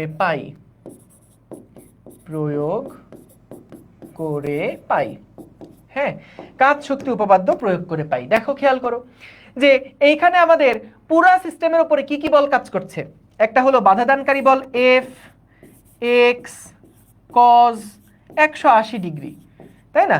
যেমন বাধাদানকারী বল কোনটা? বাধাদানকারী বল উপরের দিকে কাজ করছে আর সরন্ত নিচের দিকে, তাহলে এখানে মধ্যবর্তী কোণ 180 ডিগ্রি প্লাস। এখন বলো তো, আমাদের আগে যেটা mgx লিখতাম, এখন পুরা সিস্টেমের ভরটা তো এখন m প্লাস স্মল এম। সমগ্র সিস্টেমটার ভর কত? Capital M plus small M না? তাহলে capital M plus small M into জি ইন্টু এক্স ইন্টু কত? mg নিচের দিকে কাজ করছে এবং এটা এর দিকেই, তাহলে cos 0 ডিগ্রি। এই খেয়াল করো mg কোন দিকে কাজ করছে ভাই? mg কোন দিকে কাজ করছে? mg কি নিচের দিকে কাজ করছে না? mgটা কি নিচের দিকে কাজ করছে না? এই যে capital M plus small M into G, এটা নিচের দিকে কাজ করছে, সরানো নিচের দিকে, তাই এটা 0 ডিগ্রি হলো। সমান সমান বলো তো ফাইনাল গতিশক্তি কত? Half into capital M plus small M into 0 square plus half into capital M plus small M into এই যে মিলিত বেগ যেটা, সেই মিলিত বেগ স্কোয়ার। তাহলে এখান থেকে আমরা কিন্তু এখন দেখো এফ এর মানটা বের করে ফেলতে পারবো। তো এখান থেকে কি আসবে? এখান থেকে আমরা প্রথমে কি পেলাম? এটা হচ্ছে মাইনাস এফ ইন্টু এক্স পেলাম, তারপরে এটা তো 0 হয়ে গেল, তাহলে ওখান থেকে থাকছে আমাদের, এটা প্লাস লিখছি কেন, এটা হচ্ছে মাইনাস, তাহলে এখানে minus half into capital M plus small M into v square এবং মাইনাস মাইনাস আমাদের এমজি এক্স, ঠিক আছে, মাইনাস এমজি এক্স। তাহলে সবগুলাকে যদি প্লাস করে দেই, -1 দিয়ে গুণ দিয়ে সবগুলাকে যদি প্লাস করে দেই, তাহলে এখানে কি হবে? তাহলে এইখানে আমাদের এফ এর যে মানটা সেটা সমান সমান আসবে half into capital M plus small M into v square plus capital M plus small M into G into x divided by x. এই হচ্ছে উত্তর, এই হচ্ছে উত্তর। দেখো বুঝেছো কিনা, দেখো বুঝেছো কিনা। কুয়ার ম্যাথ কবে করাবো? কুয়ার ম্যাথটা হচ্ছে একদমই লাস্ট ক্লাসের দিকে। আমি আশা করছি আগামী সপ্তাহে কুয়ার ম্যাথ ধরার চেষ্টা করব, যদি আজকে সরল দোলক শেষ করতে পারি তাহলে। ঠিক আছে, ঈদের আগে শেষ হবে কিনা আমি চেষ্টা করব, ঈদের আগে শেষ করার চেষ্টা করব। হ্যাঁ, মানে অ্যাটলিস্ট থিওরিটা যাতে শেষ হয়ে যায়। এই দেখো তো ঈদের আগে শেষ হবে কিনা। এখন জুনের 2 তারিখ, আর কয়টা ক্লাস পাবো ঈদের আগে? 10 তারিখের আগে বা 14 তারিখের আগে কয়টা ক্লাস হয় দেখি, জানাচ্ছি। আমার আর 3টা ক্লাস হলে থিওরি পার্ট পুরাটা শেষ হয়ে যাবে আর কি, মানে নতুন আর কিছু বাকি থাকবে না। এরপরে আর একটা হয়তো অ্যাডভান্স ক্লাস নিতে পারি, 3 নাম্বার ক্লাস। হ্যাঁ, তাহলে ঈদের আগে শেষ হয়ে যাবে ইনশাল্লাহ, যদি সবগুলো ক্লাস শেষ করতে পারি ঈদের আগে হয়ে যাবে। ঠিক আছে, এই অধ্যায়ের কোন টপিক বোর্ডে বেশি আসে? বোর্ডে বেশি আসে হলো ওই যে আনত তল বরাবর কৃত কাজ। হ্যাঁ, আনত তল বরাবর কৃত কাজ, তারপরে কুয়া চৌবাচ্চা, অনেক ম্যাথ আছে কুয়া চৌবাচ্চা থেকে আসা। আর তারপরে আছে হচ্ছে খুব এইখান পেরেক থেকে মূলত অবজেক্টিভ টাইপের দেয়, তারপর বোর্ডের প্রশ্নও আছে। আবার কাজ শক্তি উপপাদ্য দিয়ে ওই যে আনত তল বরাবর উঠানামা একটা দেখাইছিলাম না, যে বাধাদানকারী বল বা ব্রেকজনিত বল বের করো, ওই টাইপের প্রশ্নগুলো আসে। ঠিক আছে, শাব্বাস ফারহান সাদিক নিয়াজ, ভেরি গুড। তাহলে বলো এটা বুঝছো কিনা? জাবের, না না আমি মাস্টার হতে যাব কেন? ওকে,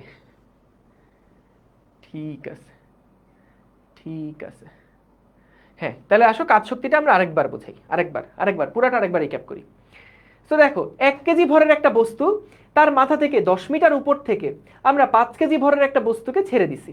সো কি হলো, এই ছেড়ে দেওয়ার পরে এটা যখন 10 মিটার নিচে নামবে, ছেড়ে দেওয়ার পরে বস্তুটা যখন 10 মিটার নিচে নামবে, তখন এর যে বিভব শক্তিটা জমা আছে সেটা কি গতিশক্তিতে রূপান্তরিত হবে। এখান থেকে আমরা বের করতে পারবো রডটার উপরে কত বেগে সে আঘাত করবে।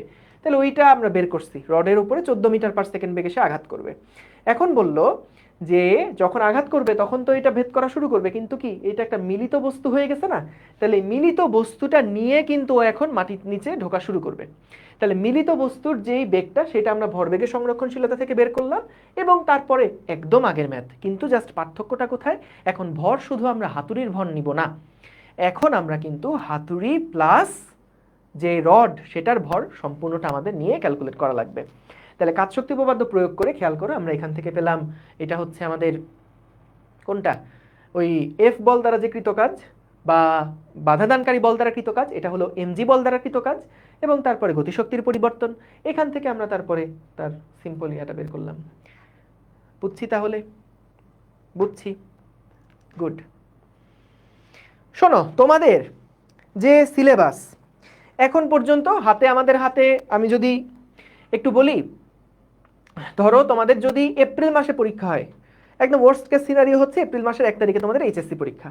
সো এটা হলো জুন মাস, তাহলে হিসাব করলে জুন বাদ দিলাম, July, August, September, October, November, December, January, February, March, অর্থাৎ পাক্কা 9টা মাস হাতে সময় আছে। এই মাস কিছু না পড়লেও সামনের মাস থেকে যদি পড়া শুরু করো তাহলে পাক্কা 9টা মাস হাতে সময় আছে। সো ভাই এই 9টা মাসের মধ্যে লাস্টের যে 3টা মাস, সেই 3টা মাস তুমি বাদ দাও। আমি বলবো সেফটির জন্য তুমি 4টা মাস বাদ দাও। তাহলে 4 মাস যদি বাদ দাও, তার মানে ডিসেম্বর, জানুয়ারি, ফেব্রুয়ারি, মার্চ। আমি তোমাদেরকে ধরো যদি এভাবে চিন্তা করাই যে ডিসেম্বরের 1 তারিখ থেকে তোমার পুরো রিভিশন শুরু হবে। সাপোজ তুমি নিজে যা কিছু পড়ছো চেষ্টা করবা ডিসেম্বরের আগে পুরো সিলেবাস কভার করে ফেলতে। তাহলে ডিসেম্বরের আগে যদি সিলেবাস কভার করো তাহলে হাতে আছে কয় মাস? আমি জুন মাস বাদ দিলাম, July, August, September, October, November, হাতে আছে 5 মাস।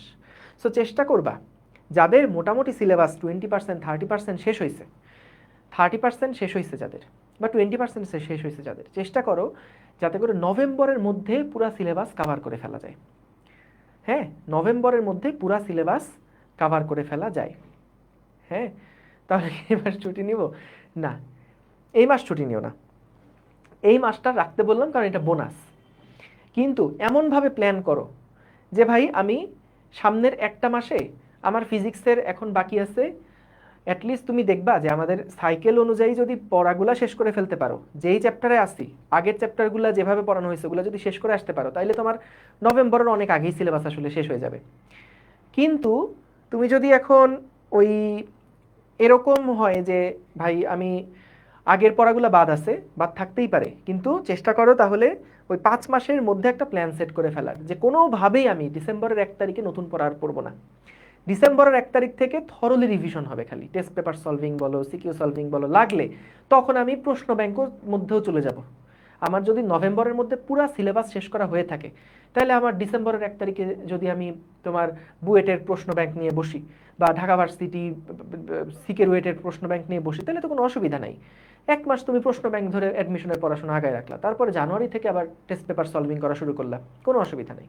এখন শোনো, একটা বিষয় তোমাদের ডিসিশন নেওয়া লাগবে। এই যে অনেকে বলো ভাইয়া কলেজ এক্সামের জন্য ক্লাসে গ্যাপ পড়ে যায়, এটা শুধু তোমার কমপ্লেন না, তোমার ব্যাচে বহুত পোলাপান এরকম আছে যাদের কলেজের জন্য এরকম ঝামেলা হয় যে ভাইয়া কলেজের কারণে আমার যে পড়ার ফ্লো সেগুলো নষ্ট হয়, এবং আসলেই নষ্ট হয়। এটা আমি নিজেও করে আসছি, আমি নিজেও এটা ফিল করছি, দেখছি। এখন এটার কারণে তুমি দেখো তোমার আসলে এই যে 1-1.5 বছর সময় পাচ্ছ হাতে, এটা কিন্তু আর কলেজ তোমার ফেরত দিবে না জীবনেও। তুমি দেখো কলেজে গিয়ে আসলে তোমার কোনো লাভ হচ্ছে কিনা। তোমার এখন টাকার থেকে সবচেয়ে গুরুত্বপূর্ণ হলো তোমার সময়।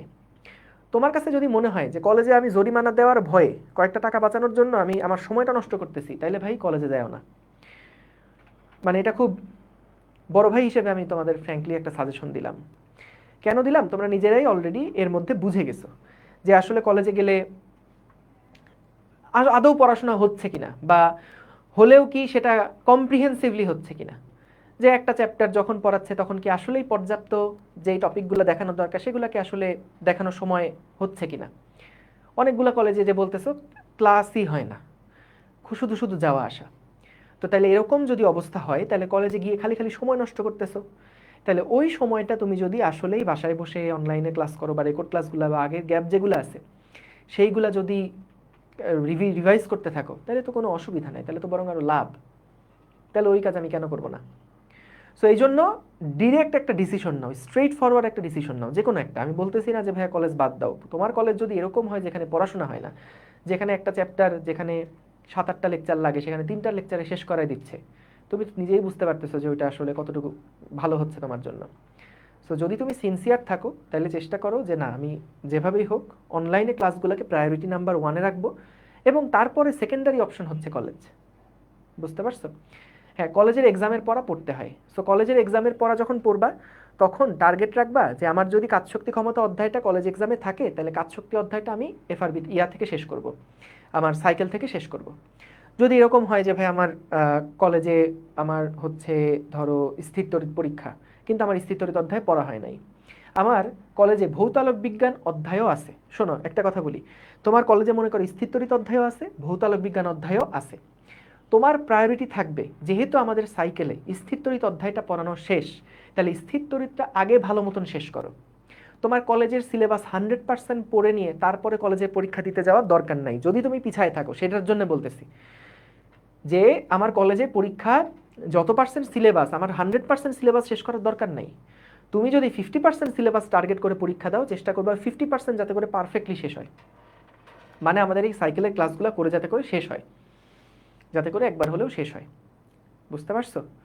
সো তাইলে দেখবা যে অ্যাটলিস্ট ওই কিছুদিন পরে গিয়ে মনে হবে না যে হ্যাঁ আমি কিছুই তো মনে হচ্ছে পড়ি নাই। তুমি যদি কলেজের ফ্লোতে আগাইতে থাকো দেখবা যে কয়েকদিন পরে গিয়ে মনে হবে কিছুই ভালো মতন শেষ করে আসি নাই, কোনো কিছুই ভালো মতন শেষ করে আসি নাই। হ্যাঁ, এখন একটা জিনিস ঠিক যে প্রথমবার যখন একটা টপিক পড়তেছো তখন সব কিছু হয়তো মাথার মধ্যে ঢুকবে না প্রথমবার, দ্বিতীয়বার আরও ক্লিয়ার হবে, তৃতীয়বার আরও ক্লিয়ার হবে। কিন্তু প্রথমবারই সুপারফিশিয়ালি একদম পড়ে গেলাম ওইটা করার থেকে প্রথমবার তুমি লাগলে আমাদের আর্কাইভটা করো, আর্কাইভে তো সবগুলো চ্যাপ্টার খোলা আছে। তাহলে যদি ক্লাস করতেই হয় তাহলে সবার আগে প্রায়োরিটি হচ্ছে লাইভ ক্লাসটা আগে শেষ করো। যদি দেখো এই কলেজের চ্যাপ্টারে যে সিলেবাসটা আছে এই সিলেবাস আপনারা এখনো লাইভে পড়ার নাই, তাহলে আর্কাইভে যেই ক্লাস আছে সেটা করে ফেলো, আর্কাইভেরটা করে ফেলো। বুঝতে পারছো? এইটাই। কিন্তু নিজের পড়া যেটা শেষ করবা এটা কমপ্লিট করে তারপরে পরের চ্যাপ্টারে যাবা। হ্যাঁ, কমপ্লিট করে পরের চ্যাপ্টারে যাবা। কমপ্লিট বলতে কি বুঝাইছি? এখানে আবার অনেকে ঝামেলা পাকাও। কমপ্লিট মানে এই না যে দুনিয়ার সকল প্রবলেম আমি একবারে সলভ করে তারপরে গিয়ে পরের চ্যাপ্টারে যাব, এইটা বলি নাই। কমপ্লিট করা বলতে বুঝাইছি আমাদের ক্লাস লেকচার যেগুলো আছে অ্যাটলিস্ট এইগুলা সব আগে শেষ করো। কারণ ক্লাস লেকচারের মধ্যে থিওরি সব ডান এবং যে টাইপের ম্যাথ প্রবলেম তোমার লাগবে সেই প্রবলেমগুলো করানো ডান। সো তুমি যদি ক্লাস লেকচার ক্লাসগুলো ভালো মতন ভাইয়া শেষ করো তাহলে আসলে ওই চ্যাপ্টার তোমার পড়া শেষ। এখন আমি একটা কথা বলি, তুমি যত ম্যাথই করো না কেন, যত টাইপের ম্যাথই করো না কেন, টিচার যদি চায় তোমাকে আটকাতে তাহলে না আটকানো পসিবল। কেন পসিবল? কারণ তুমি সময়ের মধ্যে বদ্ধ। তুমি একটা ম্যাথ একদিন সময় দিক তুমি পারবা, তোমাকে একটা ম্যাথ 20 মিনিট সময় দিক তুমি পারবা, কিন্তু যদি বলো ওই ম্যাথটা 2 মিনিটে করে ফেলো তখন কিন্তু একটা ঝামেলা হয়ে যাবে, খুব ভালো মতন ওইটা অ্যাপ্রোচ নিতে পারবা না। সো এই কারণে আসলে তুমি যদি এইটা টার্গেট করে আগাও যে আমি একবারে যা পড়তেছি দুনিয়ার যত প্রবলেম আছে সব একবারে শেষ করে প্র্যাকটিস বুক টেস্ট পেপার সব কিছু শেষ করে তারপরে পরের চ্যাপ্টারে যাব, এটা করতে পারলে বেস্ট। কিন্তু বেশিরভাগই সব শেষ করে যেতে পারবা না। দেখা যাবে ওই এক চ্যাপ্টার শেষ করতে তোমার 2 মাস লেগে গেছে, পরের চ্যাপ্টারে যে তুমি যাবা ওই পরের চ্যাপ্টারে যাইতে গিয়ে দেখবা যে তখন অনেকে অনেক দূর আগায় গেছে, আমরাও অনেক দূর আগায় গেছি, তখন ওই ফ্লোই হারায় যাবে। সো এই জন্য যেটা করবা যে আগে প্রথমে ক্লাস লেকচার যা আছে ক্লাসে প্রচুর ম্যাথই আসলে দেখানো হয় এইগুলো আগে ভালোভাবে শেষ করো, এইগুলো আগে ভালোভাবে শেষ করো। এবং নতুন যে প্র্যাকটিস বুকটা আছে, নতুন যে প্র্যাকটিস শিটটা দেওয়া হয়েছে ওই প্র্যাকটিস শিটটা দেখো এবং যেই ম্যাথগুলো একবারে পাচ্ছ সেগুলো করো, যেগুলো মনে হচ্ছে কঠিন সেগুলো দাগায় রেখে পরের প্রবলেমে চলে যাও। কিন্তু ক্লাস লেকচারে যা কিছু করানো হচ্ছে এগুলো বারবার করে প্র্যাকটিস করো, দেখবা যে এর বাইরে আসলে খুব বেশি প্রবলেম আর নাই। বুঝছো?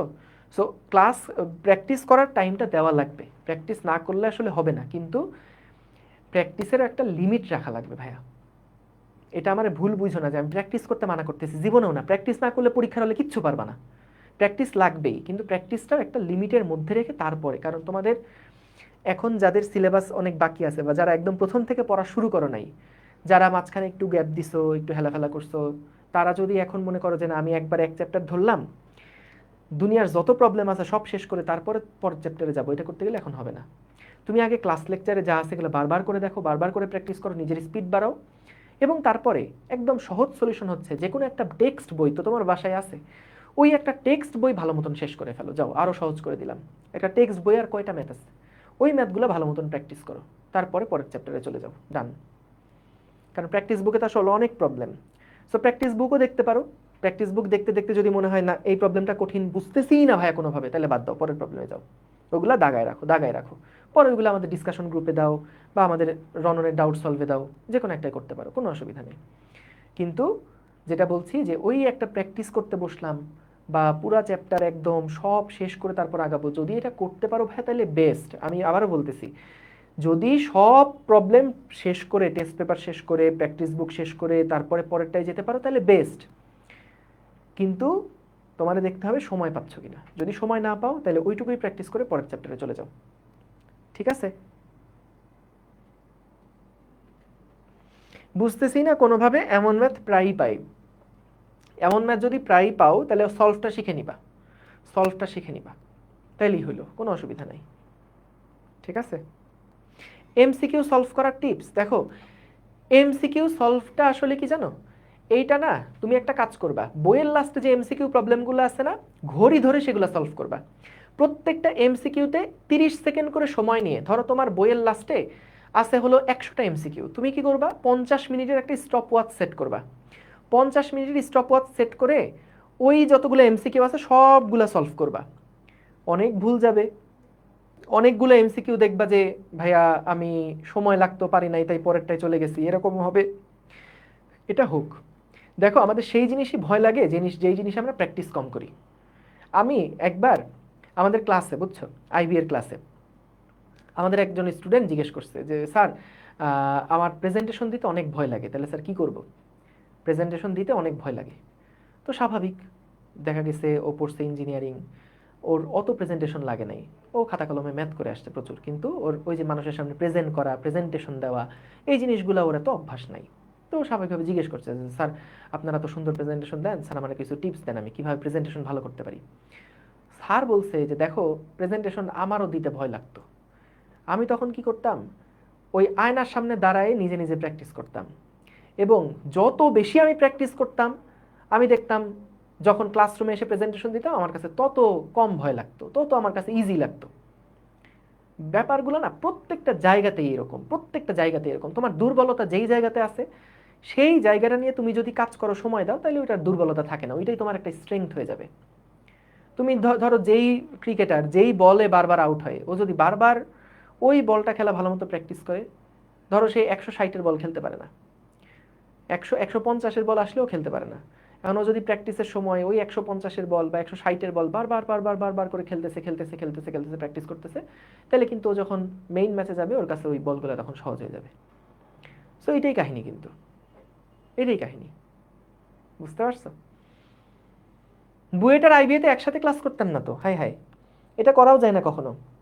শোনো, অনার্স মাস্টার্স করে না, বুয়েটটা হচ্ছে আমার অনার্সের ডিগ্রি, আর মাস্টার্সটা হচ্ছে আমার আইবিএ থেকে নেওয়া, কিন্তু এটা রিভার্স করা যায় না। কেউ যদি চায় অনার্স আইবিএ থেকে করে মাস্টার্সটা বুয়েটে করবে, এটা সম্ভব না। কিন্তু বুয়েটে হচ্ছে তোমার অনার্স করে আইবিএতে পরে মাস্টার্স করা যায়, আইবিএর মাস্টার্সটাকে বলে এমবিএ করা, বুঝতে পারছো? আমি মাইকন করতে পারি না, এই সিস্টেম কেমনে করে জানি না, ঠিক আছে? ওকে, গেল। চলো পরেরটা দেখি। এই প্রবলেমটা তোমাদের আমি হোমওয়ার্ক দিয়ে দিই, এই হোমওয়ার্কটা তোমরা একটু কাইন্ডলি ডিসকাশন গ্রুপে একটু দিবা তো, দেখি এটা কেমনে সলভ করো। এখানে একটা বেসিক ভুল তোমরা অনেকেই করবা, এটার জন্য এটা আগে ভুল করে আসো, তারপরে দেখাবো। এটা একটা হোমওয়ার্ক থাকলো। প্রথম প্রশ্ন দেখো, মাটির গড় বাধাদানকারী বল বের করতে বলছে, এবং তারপরে বলছে ঘটনাটা কাঁচ শক্তি উপপাদ্য সমর্থন করে কিনা গাণিতিকভাবে যাচাই করো। বুঝতে পারছো? প্রথমে গড় বাধা বল বের করতে বলছে। এখন খেয়াল করো, না বলবো না, তুমি এটা আগে সলভ করে আসো, এটা আগে সলভ করো, আমি কয়েকটা দেখি, তারপরে হচ্ছে এটার উত্তর দিয়ে দিব না। আচ্ছা ভাইয়া, তপন স্যারের অনুশীলনী প্লাস টেস্ট পেপার সলভ করলে কি এনাফ গাণিতিক পদার্থ প্রশ্ন সলভ করা উচিত? দেখো, যে কোনো একটা স্যারের বই যদি ভালোভাবে শেষ করে ফেলতে পারো তাইলেই আসলে এনাফ, কারণ তুমি প্রবলেমের কোনো শেষ নাই, কিন্তু আসলেই দুনিয়ায় প্রবলেমের কোনো শেষ নাই, আসলেই কোনো শেষ নাই। এখন এটার জন্য আমরা প্র্যাকটিস বুকের মধ্যে কি করছি, প্র্যাকটিস বুকের মধ্যে ধরো আমাদের রিলেটেড যে সমস্ত কনসেপ্টগুলো আছে এবং 7-8টা বই ঘেটে যে সমস্ত ইউনিক ম্যাথ আছে সেইগুলাকে সব এক জায়গাতে নিয়ে আসছি, এই জন্য প্র্যাকটিস বুকটা বারবার করে সলভ করতে বলি। এবং প্র্যাকটিস বুকের মধ্যে যে টাইপের ম্যাথগুলো আছে এইগুলা মোটামুটি ধরো তোমাদের কনসেপ্টের মধ্যে যায়, ওই সেটের মধ্যে পড়ে, এরকম টাইপের প্রবলেমগুলা। সো প্র্যাকটিস বুকটা করলে মোটামুটি কম্প্রিহেন্সিভলি সব প্রিপারেশন হয়ে যাবে। কিন্তু তুমি যদি তপন স্যারেরও একটা বই করো, তারপরে টেস্ট পেপার সলভ করো, তাইলেও হবে, কোনো অসুবিধা নাই, অসুবিধা নেই। তোমার কাছে যদি মনে হয় প্র্যাকটিস বুক অনেক বড় লাগতেছে, আমি সলভ করতে অনেক টাইম লাগতেছে, তাহলে ঠিক আছে, তুমি তপন স্যারের বই শেষের অঙ্কগুলো করো, ঠিক আছে? গাণিতিক পদার্থবিজ্ঞান সলভ করতে পারো, কোনো অসুবিধা নেই। হ্যাঁ ভাইয়া, শিখলামই তো একটা নিয়মে, আরেকটা যে নিয়ম, সেই নিয়ম এই ক্লাসের শুরুতেই দেখাইছি, ওই যে V square you square 2as, ওইটা দিয়েও করতে পারো, ঠিক আছে? এবং আগের দিনেও দেখাইছি, দেখলেই বুঝবা, অসুবিধা নাই, দেখলেই বুঝবা, অসুবিধা নাই। ঠিক আছে, গাণিতিক সলভ করবো ভাইয়া, হ্যাঁ গাণিতিক পদার্থবিজ্ঞানও করতে পারো, কিন্তু আমি বারবার করে বলতেছি আমাদের নতুন যেই প্র্যাকটিস শিটটা আছে প্লিজ ওইটা শেষ করো, নতুন যেটা দিছি আপডেটেডটা ওইটা আগে শেষ করো, ঠিক আছে? ওকে ভাইয়া এসেছে সবগুলা ক্লাসই, বাট রিভিশন প্র্যাকটিস দেওয়া হয়নি, কিভাবে আগাবো? শোনো, তোমাদের ওই যে ডিসকাশন গ্রুপে আমাকে মেনশন করে একটা পোস্ট দিও, আমি রিপ্লাই দিব না। যত প্রশ্ন আছে দিও, অসুবিধা নেই। আপডেটেডটা ডাউনলোড করা যাবে না, ওইটা হচ্ছে ডাউনলোড করলে তো পাইরেসি হয়ে যাবে। আমরা হলো ওইটা দেখি, জাস্ট প্রশ্নগুলো আলাদা করে করে আলাদা করে দেওয়া হচ্ছে। আচ্ছা, আজকে পড়া শেষ, আজকে আর নতুন টপিকে ঢুকবো না, আজকে এই পর্যন্তই থাকবে। হ্যাঁ, ওকে, ঠিক আছে। ঠিক আছে, তাহলে শেষ করলাম। থ্যাংক ইউ সবাইকে, দেখা হবে ইনশাল্লাহ নেক্সট ক্লাসে। আসসালামু আলাইকুম, আল্লাহ হাফেজ।